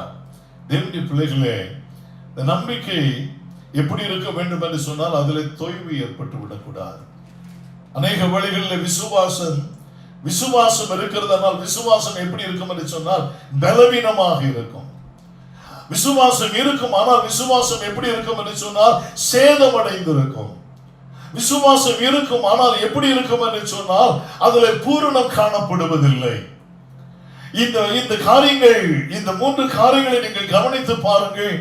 இந்த காரியங்கள் தான் விசுவாச வாழ்க்கையை அல்லது தேவனுடைய பிள்ளைகளுடைய நம்பிக்கையை சீர்குலைக்கிற காரியம். இந்த நம்பிக்கை இழந்து போய்விட்டோமே, ஆனால் இந்த நம்பிக்கையில தொய்வு ஏற்பட்டு விட்டது என்று சொன்னால் தேவனுடைய பிள்ளைகளை நாம் வெற்றியை பார்க்க முடியாது, ஜெயம் கொள்ள முடியாது. அப்போ தேவனுடைய பிள்ளைகளுக்கு தேவன் வெற்றியை வைத்திருக்கிறார். நம்முடைய தேவன் ஜெயம் கொடுக்கும் தேவன். அப்போ ஜெயம் கொடுக்கும் தேவனிடத்திலே, தேவனுக்குள் நான் வாழ்ந்து என்னை பரிசுத்தப்படுத்திக் கொள்ள வேண்டும். அப்பொழுது நான் ஜெயமுள்ளவனாய் மாறுவேன். இரண்டாவதாக, கிறிஸ்துவின் மேல் என்னுடைய நம்பிக்கையை நான் வைக்கும் பொழுது நான் ஜெயமுள்ளவனாய் மாறுவேன். கர்த்தர் நிச்சயமாக எனக்கு வெற்றியை தருவார். கவனிங்கள், மூன்றாவதாக நாம் தியானிப்பதற்காக 2 தீமோத்தேயு 2வது அதிகாரம் 12வது வசனத்தை நாம் எடுத்துக் கொள்வோமா? 2 தீமோத்தேயு 2வது அதிகாரம் 12வது வசனம் வாசிக்க கேட்போம். அவரோட கூட பாடுகளை சகித்தோமேயானால் அவரோட கூட ஆளுகையும் செய்வோம். நாம் அவரை மறுதலித்தால் அவரும் நம்மை மறுதலிப்பார். ஒரு ஆமென் சொல்வீங்களா? ஒன்றாவது, கிறிஸ்துவுக்குள் இருக்க வேண்டும். கிறிஸ்துவுக்குள் இருந்தால் அவனுக்கு ஜெயம் கொண்டவனாய் மாறுவான். பழையவைகள் ஒளிந்து போயின, எல்லாம் புதியதாயின. அது அவனுக்கு கிடைக்கிற ஜெயம். இரண்டாவதாக நம்ம தியானித்தோம், ஒருவன் கிறிஸ்துவின் மேல் நம்பிக்கை உடையவனாக இருக்க வேண்டும். தன்னுடைய விசுவாசம் கிறிஸ்துவின் மேல் இருக்க வேண்டும். அப்பொழுது அவனுடைய வாழ்க்கையில அவன் ஜெயம் கொண்டவனாய் மாறுவான் என்று சொல்லி நாம் தியானித்தோம் இல்லையா? மூன்றாவது பாருங்கள், கிறிஸ்துவோடு வேலை செய்கிறவர்களாய் மாற வேண்டும். முதல்ல நம்ம கிறிஸ்துவுக்குள், இரண்டாவதாக கிறிஸ்துவின் மேல், மூன்றாவது கிறிஸ்துவோடு கூட. நம்முடைய கிறிஸ்துவ வாழ்க்கை எப்பொழுதும் யாரோடு இருக்க வேண்டும் என்று சொன்னால், கிறிஸ்துவ வாழ்க்கை, கிறிஸ்துவோடு கூட என்னுடைய வாழ்க்கை இருக்க வேண்டும். அவர் எங்கே இருக்கிறாரோ அவரை விட்டு நான் பிரியக்கூடாது. எனக்கு ரொம்ப வேதனையான ஒரு காரியம் வேத புஸ்தகத்தில் உண்டு. அது தாவீது யோனத்தான் உறவு. தாவீது யோனத்தான் உறவு எப்படிப்பட்டது தெரியுமா? அது ஸ்திரீகளுடைய அன்பை பார்க்கலும் உறவை பார்க்கலும் மேலானது என்று சொல்லி வேதம் நமக்கு வெளிப்படுத்தி காண்பிக்கிறது. அந்த உறவை அதற்கு மேல விவரிக்க முடியாது. அவ்வளவு ஒரு தெய்வீக உறவு. எந்த ஒரு ராஜாவுடைய மகனும் இவ்வளவு இறங்கி வந்து அன்பை காட்ட மாட்டான். தாவீதினிடத்துல அவ்வளவாய் அவன் அன்பு காண்பித்தான். அவனுடைய அந்த உறவு இருந்தது. ஆனால் என்ன தெரியுமா? அதுல அவன் நிலையாய் இல்லாமல் போனான். அதுல அவன் நிலைத்து நின்று அவனுடைய சந்தோஷங்களில் அவனோடு சந்தோஷத்தை கொண்டாட நினைத்தான். அவனுடைய பாடுகளில் அவனோடு பாடுகளை பட அவன் விரும்பவில்லை. இன்றைக்கு கிறிஸ்தவர்களும் அப்படித்தான், விசுவாசிகளும் அநேக வழிகளில் அப்படித்தான். ஆண்டவரோடு இருக்கிறோம் என்று சொல்லுகிற அநேக தேவனுடைய பிள்ளைகளுடைய வாழ்க்கையினுடைய தோல்வி இங்கேதான் காணப்படுகிறது.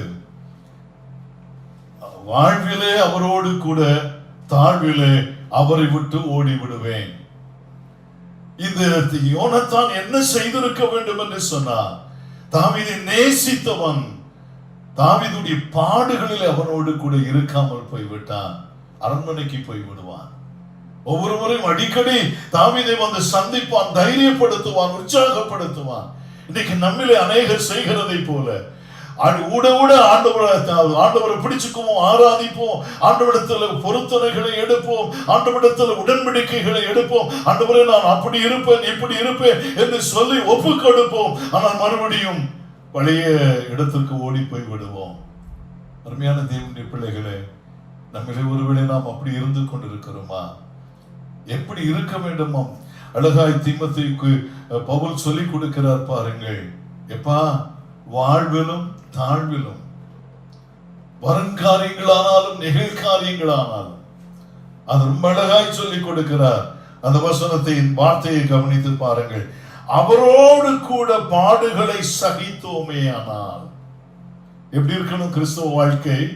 கிறிஸ்துவோடு வாழுகிற வாழ்க்கை எப்படி இருக்க வேண்டும் என்று சொன்னார், ஆண்டவரே வாழ்ந்திருக்கிற காலத்துல உமக்கு ஸ்தோத்திரம் மாத்திரம் அல்ல, நான் கடந்து போகிற ஆழங்களிலும், நான் கடந்து போகிற பாடுகளிலும், நான் கடந்து போகிற உபத்திரவத்திலும் நான் உம்மோடு வருகிறேன். ஆண்டவரே, தேவஜனமே, இந்த காலையில நம் ஆண்டவருடைய சமூகத்திலே இன்னைக்கு மறுபடியும் ஒரு உடன்படிக்கைக்குள்ளே கடந்து வர வேண்டும்.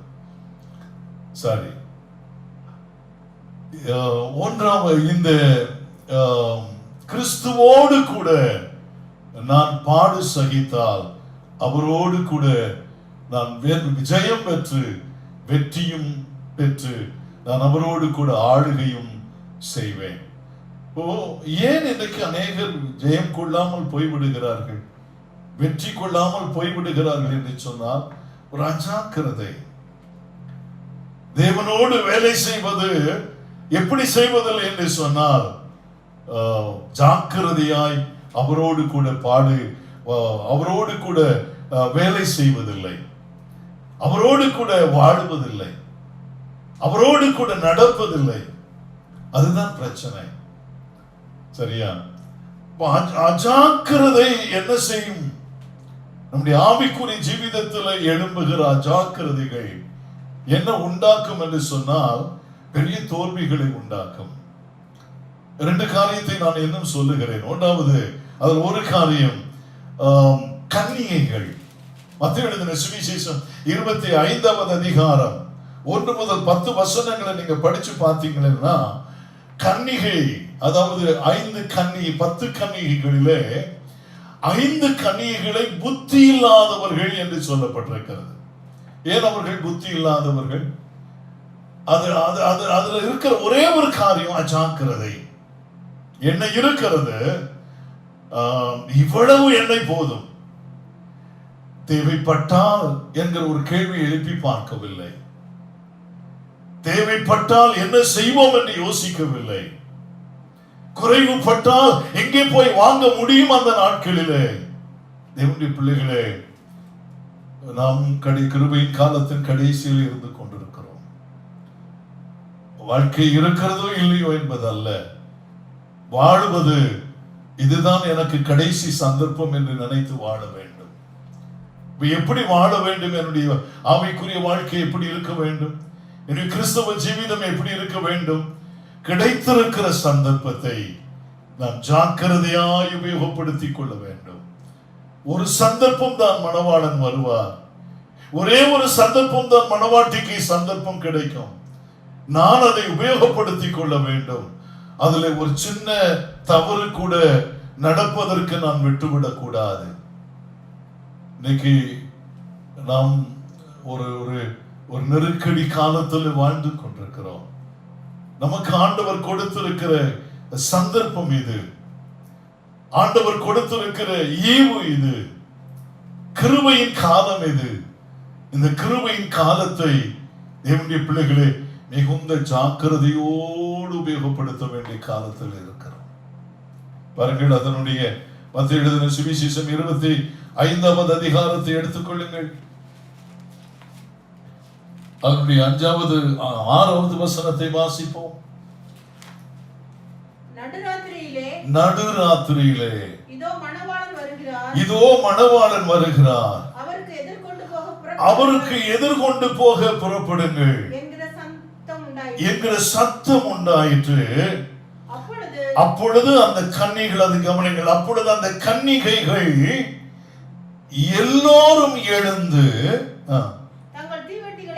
தங்கள் தீவட்டிகளை ஆயத்தப்படுத்தினார்கள். பாருங்கள், ஒரு சந்தர்ப்பம் தான் போவதற்கு, ஒரு சந்தர்ப்பம் தான் மணவாளன் வருகிறார் என்கிற செய்தி கேட்பதற்கு அழைப்பு. இவைகள் எல்லாவற்றையும் தேவன் கொடுக்கும் பொழுது என்ன செய்ய வேண்டும் என்று சொன்னால் ஒருங்கிணைத்து செயல்படுவதற்கு ஆயத்தமாய் இருக்க வேண்டும். ஆண்டவருக்கு மகிமை உண்டாகட்டும். தேவனுடைய பிள்ளைகளே, ஒரு பக்கத்தில் COVID-19, மறுபக்கத்தில் தேசத்தில் நடக்கிற பல பேரிடர்கள், இந்த தேசத்தினுடைய அரசியல் பிரச்சனைகள், தேசத்திலே சம்பவித்துக் கொண்டிருக்கிற அநேக பொருளாதார பிரச்சனைகள், தேவனுடைய பிள்ளைகளை கட்சி பிரச்சனைகள், இவைகள் எல்லாம் இன்றைக்கு இந்தியாவிலே மனுஷனுடைய வாழ்க்கையை மிகவும் நெருக்கி கொண்டிருக்கிறதை நாம் அறிவோம். தேவனுடைய பிள்ளைகளே, உலகத்திலே சம்பவித்துக் கொண்டிருக்கிற ஒவ்வொரு காரியங்களும் இது கடைசி காலம் என்று நமக்கு உணர்த்தி கொண்டிருக்கும் பொழுது இந்த கிடைத்திருக்கிற சந்தர்ப்பத்தை பிரயோஜனப்படுத்திக் கொள்ள கர்த்தர் அழைக்கிறார். தேவனுடைய பிள்ளைகளே, சந்தர்ப்பங்கள் எப்பொழுதும் வருவதில்லை. வேதாகமத்திலே ஒரு எஜமானன் தன்னிடத்தில் இருக்கிற 3 கேட்டகரி வேலையாட்களை கவனித்தார். ஒரு கேட்டகரி ஒரு கூட்டத்தாரை பார்க்கிறார். கடினமாய் உழைக்கிற கூட்டம் இவர்கள். அவர்களை அழைக்கிறார். ஆளுக்கு 5 தாலந்துகளை கையில கொடுத்து அனுப்புகிறார். அடுத்த கேட்டகரி அவர்களை அழைக்கிறார். ஆளுக்கு 2 தாலந்துகளை கையில கொடுத்து அனுப்புகிறார். இனி அடுத்த ஒரு கேட்டகரி, 3வது குரூப் ஜனம், அவரிடத்துல ஒவ்வொரு தாலந்துகளை கொடுத்து அனுப்புகிறார். இவர்கள் போய் இவர்கள் எஜமானனுடைய வேலை என்கிற உணர்விலே, இது எஜமானனுடைய கடமை, எஜமானனுக்கு நாங்கள் கடமைப்பட்டிருக்கிறோம் என்று சொல்லி செய்ய வேண்டிய வேலையிலே பாருங்கள், 5 தாலந்தை பெற்றவர்கள் கொண்டு போய் இன்னும் 5 தாலந்து என்று அதை பெருக்கினார்கள். அடுத்த கூட்டம் 2 தாலந்தை பெற்றவர்கள் அதை 5 தாலந்தாக மாற்றுகிறார்கள். அடுத்தது 1 தாலந்தை பெற்றவன் அவன் என்ன செய்கிறான்? கொண்டு போய் மண்ணிலே புதைத்து வைக்கிறான். ஐயோ, 1 தாலந்து தான் கிடைச்சிருக்கு, இதை கொண்டு போய் நான் என்ன சாதிக்க முடியும்? ஒருவேளை அதில் ஏதாவது தவறு நடந்து விட்டால் அதற்கு பிரச்சனைகளை நான் சந்திக்க ஆயத்தமா இல்லை, அதற்கு நான் ரிஸ்க் எடுத்துக்கொள்ள ஆயத்தமா இல்லை. பாருங்கள், அவன் என்ன செய்கிறான்? கொண்டு போய் அதை புதைத்து வைத்து விடுகிறான். தேவனுடைய பிள்ளைகளே, ஆண்டவர் நமக்கு ஜெயத்தை ஆயத்தப்படுத்தி வைத்திருக்கிறார். ஜெயம் எடுக்க அவர் நம்மை அழைத்திருக்கிறார். அந்த ஜெயம் எப்படி உண்டாகும் என்று சொன்னால், கிறிஸ்துவுக்குள் தன்னை ஒப்புக் கொடுக்கும் பொழுது, கிறிஸ்துவின் மேல் தன்னுடைய நம்பிக்கையை வைக்கும் பொழுது, 3வதாக கிறிஸ்துவோடு இணைந்து நாம் வேலை செய்யும் பொழுது, தேவனுடைய பிள்ளைகளே, நிச்சயமாக எனக்கு வெற்றிகள் உண்டு, எனக்கு ஜெயம் உண்டு. முன்னுரிமை தேவனுடைய வேலைக்கு நாம் கொடுக்க வேண்டும். தேவனோடு இணைந்து செயல்படுவதற்கு முன்னுரிமை கொடுக்க வேண்டும், பிரியாரிட்டி கொடுக்க வேண்டும். அதைதான் மத்தேயு எழுதின சுவிசேஷத்துல இயேசுவும் 6வது அதிகாரத்துல 33வது வசனத்துல ரொம்ப அழகாய் சொல்லி கொடுக்கிறார். பிரியாரிட்டி எதற்கு கொடுக்க வேண்டும்? முதலாவது தேவனுடைய ராஜ்யத்தை என்று சொல்லி ஆண்டவர் சொல்லிக் கொடுக்கிறார். ஆவிக்குரிய காரியங்களிலே நம்முடைய முக்கியத்துவத்தை நாம் கொடுக்க வேண்டும். தேவனுடைய பிள்ளைகளே, கொடுத்து நாம் இணைந்து அவரோடு கூட இணைந்து உழைக்க வேண்டும். பவுல் ரொம்ப அழகாய் சொல்லுகிறார், உங்களுடைய ரட்சிப்பு நிறைவேற பிரயாசப்படுங்கள், ஹார்ட் ஒர்க் பண்ணுங்கன்னு சொல்லி கொடுக்கிறாரு. கடினமாய் பிரயாசப்படுங்க என்று சொல்லி கொடுக்கிறார். தேவனுடைய பிள்ளைகளே, இந்த அருமையான காலை ஆராதனையிலே ஆண்டவர் நமக்கு ஜெயம் கொள்ளுவதற்கு சொல்லிக் கொடுக்கிற 3 காரியங்களை பார்த்தோம். 1வது, கிறிஸ்துவுக்குள் அவன் போய் பழையவைகள் ஒளிந்து புதியவைகளை உடையவனாய் அதை காத்துக் கொள்ளுகிறவனாய் வாழ்ந்தால் வெற்றி பெறுவான், ஜெயம் கொள்ளுவான். 2வதாக நாம் பார்த்தோம், ஒருவன் கிறிஸ்துவின் மேல் தன்னுடைய நம்பிக்கையை வைத்து அவன் கட்டினால், தேவனுடைய பிள்ளைகளே, அவன் நிலைத்து நிற்பான், அவன் ஜெயம் கொள்ளுவான் என்று பார்த்தோம். 3வதாக, ஒருவன் கிறிஸ்துவோடு பாடுபட்டால் அவன் அவரோடு ஆளுகை செய்வான். பாருங்க அந்த வார்த்தையை பாருங்க, அவரோடு கூட ஆளுகை செய்கிற காலம். வெளிப்படுத்தின விசேஷத்தில் படிக்கிறோம், யார் யார் அவரோடு கூட ஆளுகை செய்வார்கள் என்று சொல்லி. அருமையான சகோதரனை சகோதரியே, அருமையான தம்பி தங்கச்சி, அவரோடு பாடு சகித்தால் அவரோடு கூட ஆளுகையும் செய்வோம், ஜெயம் கொண்டவர்களாய் அவரோடு ஆளுகை செய்வோம். 4வதாக ஒரு காரியத்தை நான் சொல்லி முடிக்க விரும்புகிறேன். எபேசியர் 5வது அதிகாரம், எபேசியர் 5வது அதிகாரம் அதனுடைய 2வது வசனத்தை எடுத்துக்கொள்ளுங்கள். எல்லாரும் எடுத்துக்கொள்ளுங்கள். எபேசியர் 5வது அதிகாரம் அதனுடைய 2வது வசனம். கிறிஸ்து நமக்காக ஆ. தம்மை தேவனுக்கு சுகந்த வாசனையான ஆ. காணிக்கையாகவும் ஆ. பலியாகவும் ஒப்புக்கொடுத்து ஆ. நம்மில் அன்பு கூர்ந்தது போல நம்மில் அன்பு கூர்ந்தது போல நீங்களும் அன்பிலே நடந்து கொள்ளுங்கள். நீங்களும் அன்பிலே நடந்து கொள்ளுங்கள். கிறிஸ்துவின் அன்பிலே, கிறிஸ்துவின் அன்போடு, கிறிஸ்துவின் அன்பை உடையவர்களாக, கிறிஸ்து உங்களிலே அன்பு வைத்ததை போல நீங்களும் அவரோடு அன்பிலே வாழ்ந்தால் நிச்சயமாக நீங்கள் ஜெயம் கொண்டவர்களாய் மாறுவீர்கள் என்று ஆண்டவர் சொல்லிக் கொடுக்கிறார். அநேக வேளைகளிலே நாம் ஆண்டவரை நேசிக்கிற அளவிலே என்ன செய்கிறோம் என்று சொன்னால் குறைவுபடுகிறோம். வெளிப்படுத்தின விசேஷத்துல ஆவியானவர் சொன்னதை போல ஆதியிலே கொண்டிருந்த அன்பிலே நீ குறைவுபட்டிருக்கிறாய். ஒரு அசைக்க முடியாத அன்பை இன்றைக்கு தேவனுடைய பிள்ளைகள் உடையவர்களாக மாற வேண்டும். அது எவைகளினால் அசைக்கப்பட முடியாத அன்பு என்று சொல்லிதான் ரோமர் 8வது அதிகாரத்திலே பவுல் ஒரு பல இடங்களிலே அவருடைய உபத்திரவங்களை சொல்லுகிறார். அதுல 8வது அதிகாரத்திலே பாருங்கள், கிறிஸ்துவின் அன்பை விட்டு நம்மை பிரிப்பவன் யார்? இல்ல 35வது வசனத்தில் இருந்து உமது நிமித்தம் எந்நேரமும் கொல்லப்படுகிறோம். அடிக்கப்படும் ஆடுகளைப் போல பாருங்கள், எந்நேரமும் கொல்லப்படுகிறோம், அடிக்கப்படுகிற ஆடுகளை போல எண்ணப்படுகிறோம் என்று எழுதியிருக்கிறபடி நேரிட்டாலும் கிறிஸ்துவின் அன்பை விட்டு நம்மை பிரிப்பவன் யார்? இதுதான் நம்முடைய ஆதி அன்பாய் இருந்தது. ரட்சிக்கப்பட்ட நாட்களிலே இதுதான் நம்முடைய அன்பாய் இருந்தது. விசுவாசித்த ஆரம்பத்தில் இதுதான் நம்முடைய அன்பாய் இருந்தது. ஆண்டவர் வேதத்தை அறிந்த காலத்தில் இதுதான் நம்முடைய அன்பாக இருந்தது. கிறிஸ்துவின் அன்பை விட்டு என்னை பிரிப்பவன் யார்?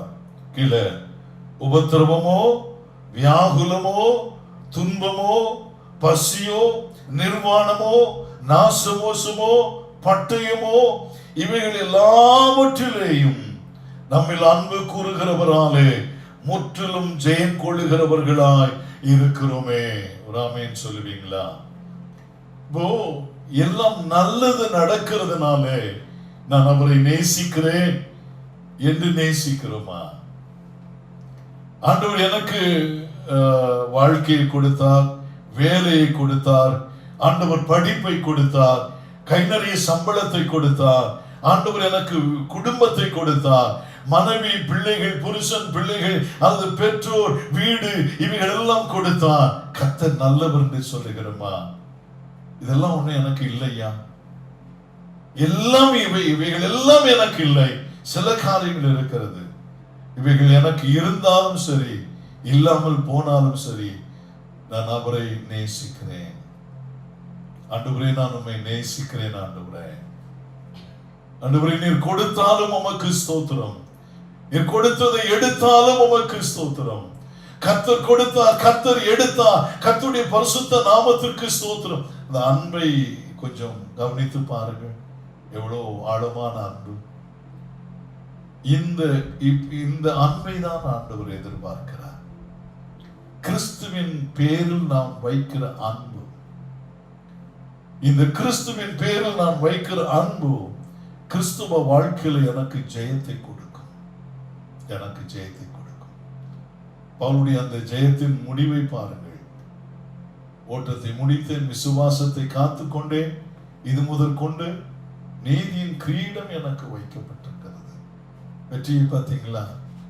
இந்த அன்பின் ஆழம், அந்த அன்பு, அதுல தொய்வு ஏற்படக்கூடாது. அந்த அன்பு என்ன செய்யக்கூடாது? பலவீனப்படக்கூடாது. பேதுரு ஆண்டவரை நேசித்தது போலதான் தெரிஞ்சிருச்சு இல்லையா?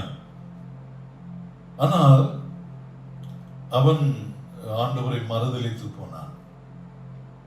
ஒரு முறை அல்ல, 2 முறை அல்ல, 3 முறை அல்ல, 3 முறை ஆண்டவரை மறுதலித்தான், சபித்தான், தெரியாதுன்னு சொன்னான், சத்தியம் பண்ணினான், எல்லாம் பல காரியங்களை பண்ணிவிட்டான், பல குளறுபடி. இதெல்லாம் பண்ணி முடிச்சிட்டான். இப்போ ஆண்டவராகிய இயேசு கிறிஸ்து மரித்தார், அடக்கம் பண்ணப்பட்டார், உயிர் தெழுந்தார். இன்னும் அவர் அவர்களை விடவில்லை. அவருடைய அன்பு அதுதான் கிறிஸ்துவின் அன்பு. அவர்களை தேடி போய் அவர்களுக்கு ஆகாரம் கொடுத்து அவர்களை சந்தித்து இப்பொழுது அவர்களிடத்தில் பேசுகிறார். புசித்து முடிந்த பின்பு யோவான் எழுதின சுவிசேஷம் 21வது அதிகாரத்தில் ஆண்டவர் மறுபடியும் பேதுருவோடு பேசுகிறார். அது யோவான் எழுதின சுவிசேஷத்தை எடுத்துக்கொள்ளுங்க. 21வது அதிகாரத்தை எடுத்துக்கொள்ளுவோம். எடுத்துட்டீங்களா? 15வது வசனத்துல பாருங்க. அவர்கள் படிக்குமா? அவர்கள் போஜனம் பண்ணின பின்பு இயேசு சீமோன் பேதுருவை நோக்கி, யோனாவின் குமாரனாகிய சீமோனே, இவர்களில் அதிகமாய் நீ என்னிடத்தில் அன்பா இருக்கிறாயா என்றார். கொஞ்சம் கடினமான கேள்வி இல்ல. ஆண்டவர் பேதுருவை பார்த்து கேட்கிறார். பார்ப்பா, ஒருத்தன் செத்து போனா, அவன் யூதாஸ் போயிட்டான். உயிரோட நீங்க இன்னும் 11 பேர் இருக்கிறீங்க. இந்த 11 பேர்ல பேதுருவை ஆண்டவர் கூப்பிட்டு கேட்டார், இவர்களிலும் இல்லையா, இவர்களிலும் அதிகமாய் நீ என்னிடத்தில் அன்பு கூறுகிறாயா? ஏன் அப்படி கேட்டார் ஆண்டவர்? ஏன் ஆண்டவர் கேட்டார் அப்படி? இந்த 10 பேரை காண்பித்து அவன் ஏற்கனவே ஒரு இடத்துல ஆண்டவர்கிட்ட பேசினான். ஆண்டவரே, இவர்கள் எல்லாரும் மறுதலித்து உம்மை விட்டு ஓடி போனாலும் நான் உம்மை விட்டு விலக மாட்டேன், உம்மை மறுதலிக்கவும் மாட்டேன். மரணம் ஆனாலும் நான் அதை ஏற்றுக்கொள்வதற்கு ஆயத்தம். ஆண்டவரே, சில வேளைகளில் இப்படி நம்ம உணர்ச்சி வசப்பட்டு பேசிடுவோம் ஆவிக்குரிய வாழ்க்கையில, இல்லையா? பேதுருவும் கொஞ்சம் உணர்ச்சி வசமான ஆளு. நம்ம பாண்டியில் அவரை சொல்லுவாங்க முந்திரி கொட்டைன்னுவாங்க. ஏன்னா எல்லாவற்றுக்கும் அவர் முந்தி பேசுகிறதுனாலே. சரியா? அதனால்தான் இப்ப ஆண்டவர் கேட்கிறாரு, எப்பா நீ அன்னைக்கு ரொம்ப யோக்கியனா பேசல, இவர்கள் எல்லாரையும் பார்க்கிற நீ என்னை நேசிக்கிறாயா? சரி, ஆண்டவர் கேட்டுட்டு முடிச்சுட்டாரா? அடுத்தது பாருங்க. அதுல அதிகமாய் நீ என்னிடத்தில் அன்பாய் இருக்கிறாயா என்றார். அதற்கு அவன் அந்த பதில பாருங்க, ஆமாண்டவரே, உம்மை நேசிக்கிறேன் என்பதை என்ன செய்வீர், நீர் அறிவீர் என்றார். அதற்கு ஆண்டவர் ஒரு பலனை கொடுக்கிறார், என் ஆட்டுக்குட்டிகளை மேய்ப்பாயாக என்றார். சரி, 2வது வசனத்திலையும் அதேதான், நீ நேசிக்கிறாயா? இவர்களிலும் மறுபடியும் அதே வார்த்தை தான் கேட்கிறார், நீ என்னை நேசிக்கிறாயா? அவன் சொல்லுகிறான், நாம் ஆண்டவரே நீர் அறிவீர். 2வது ஆண்டவர் என்ன சொல்லுகிறார்? சரி, என் ஆட்டுக்குட்டிகளை மேய்ப்பாயாக. 3வதும் ஆண்டவர் கேட்கிறார். 1வது வாசிப்போமா? கேளுங்க. 3ஆம் தரம் அவர் அவனை நோக்கி, யோனாவின் குமாரனாகிய சீமோனே, நீ என்னை நேசிக்கிறாயா என்றார். நீ என்னை நேசிக்கிறாயா என்றார். என்னை நேசிக்கிறாயா என்று அவர் 3ஆம் தரம் தன்னை கேட்டபடினால் பேதுரு துக்கப்பட்டு, அதாவது நீங்க சிலவங்களுக்கு ஒரு முறை சொன்னா உரைக்காது, 2 முறை சொன்னா உரைக்காது,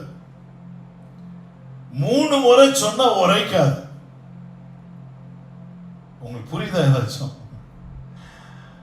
அதாவது முற்றத்தில் இருந்த பொழுது ஒரு ஸ்திரீ சொல்லுவார், ஐயோ இவனும் இல்ல நான் இல்ல. ஒரு இடத்துல அந்த மறுதலிக்கும் பொழுதே அவனுடைய இருதயத்துல ஒரு உணர்வு, ஒரு மனசாட்சி குத்தி இருக்கணும். அதுதான் இங்க ஆண்டவர் கேட்கிறார். சரியா?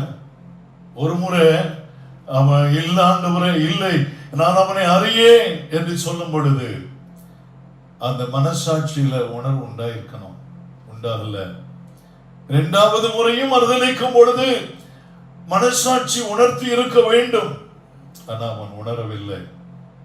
3வது முறை மறுதலிக்கும் பொழுதாகிலும் அவன் என்ன செய்திருக்க வேண்டும்? உணர்ந்திருக்க வேண்டும். அவன் எப்ப உணர்ந்தான் தெரியுமா? இயேசு கிறிஸ்துடைய ஜட்ஜ்மென்ட் கேள்விப்படுகிறான்.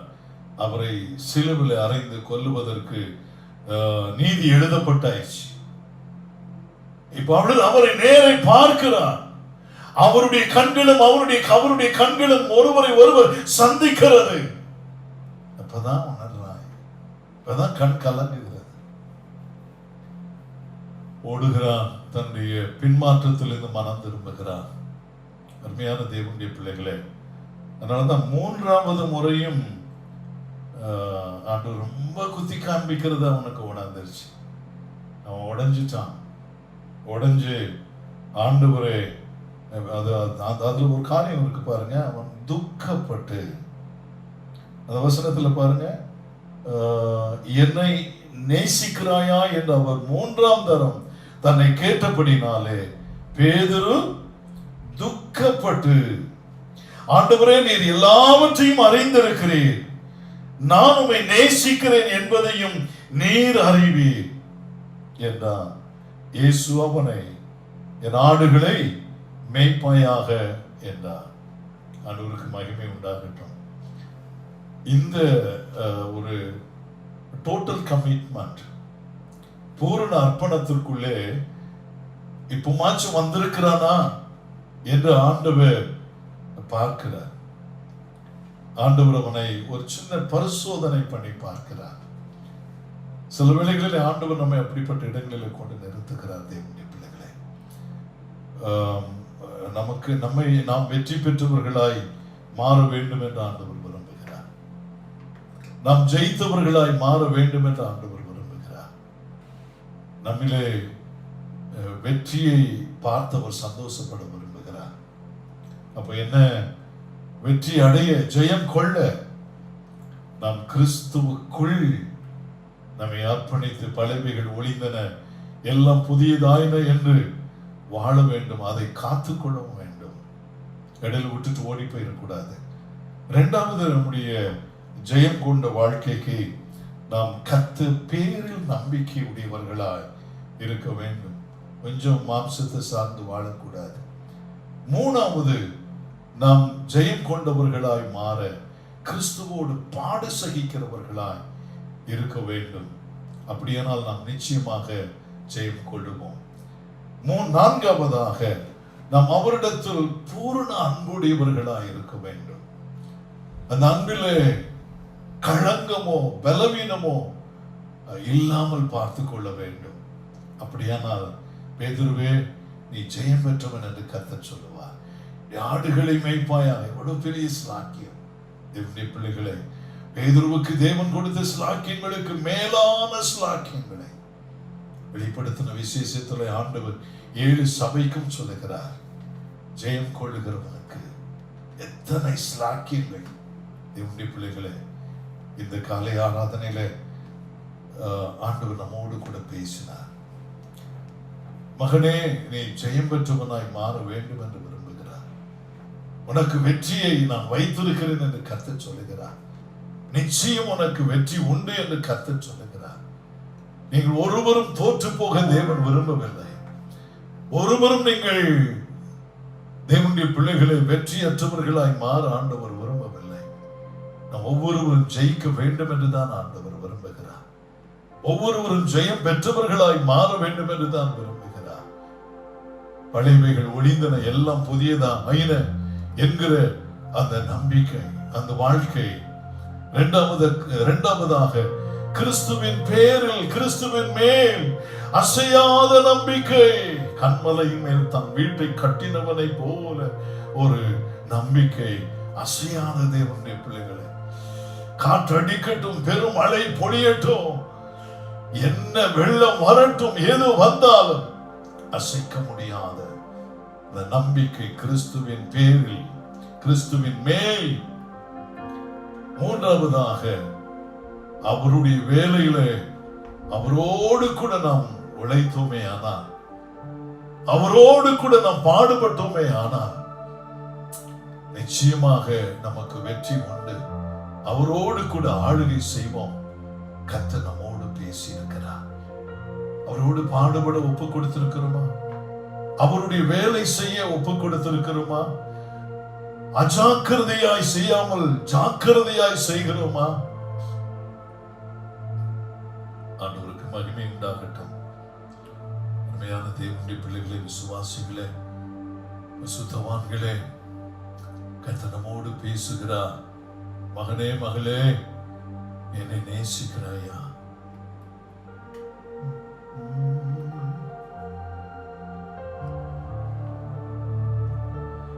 உம்மை நேசிக்கின்றேனா,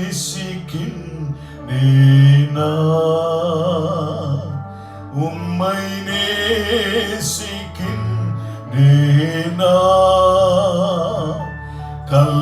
கல்வாரி காட்சியை கண்ட பின்னும் நேசியாமல் இருப்பேனோ,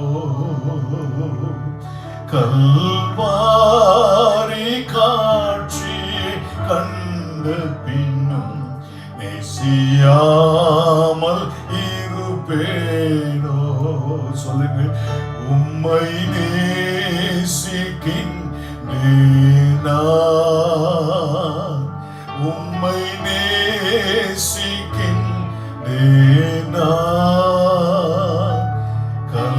கல்வாரி காட்சியை கண்ட பின்னும் நேசியாமல் இருப்பேனோ,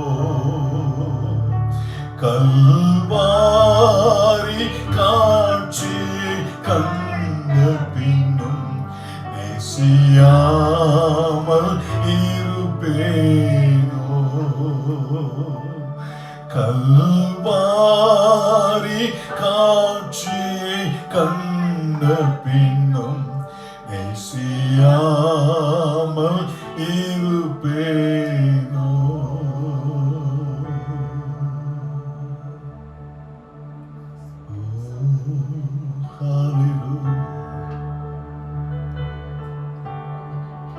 கிறிஸ்துவில் தான் வெற்றி, கிறிஸ்துவில் தான் ஜெயம்.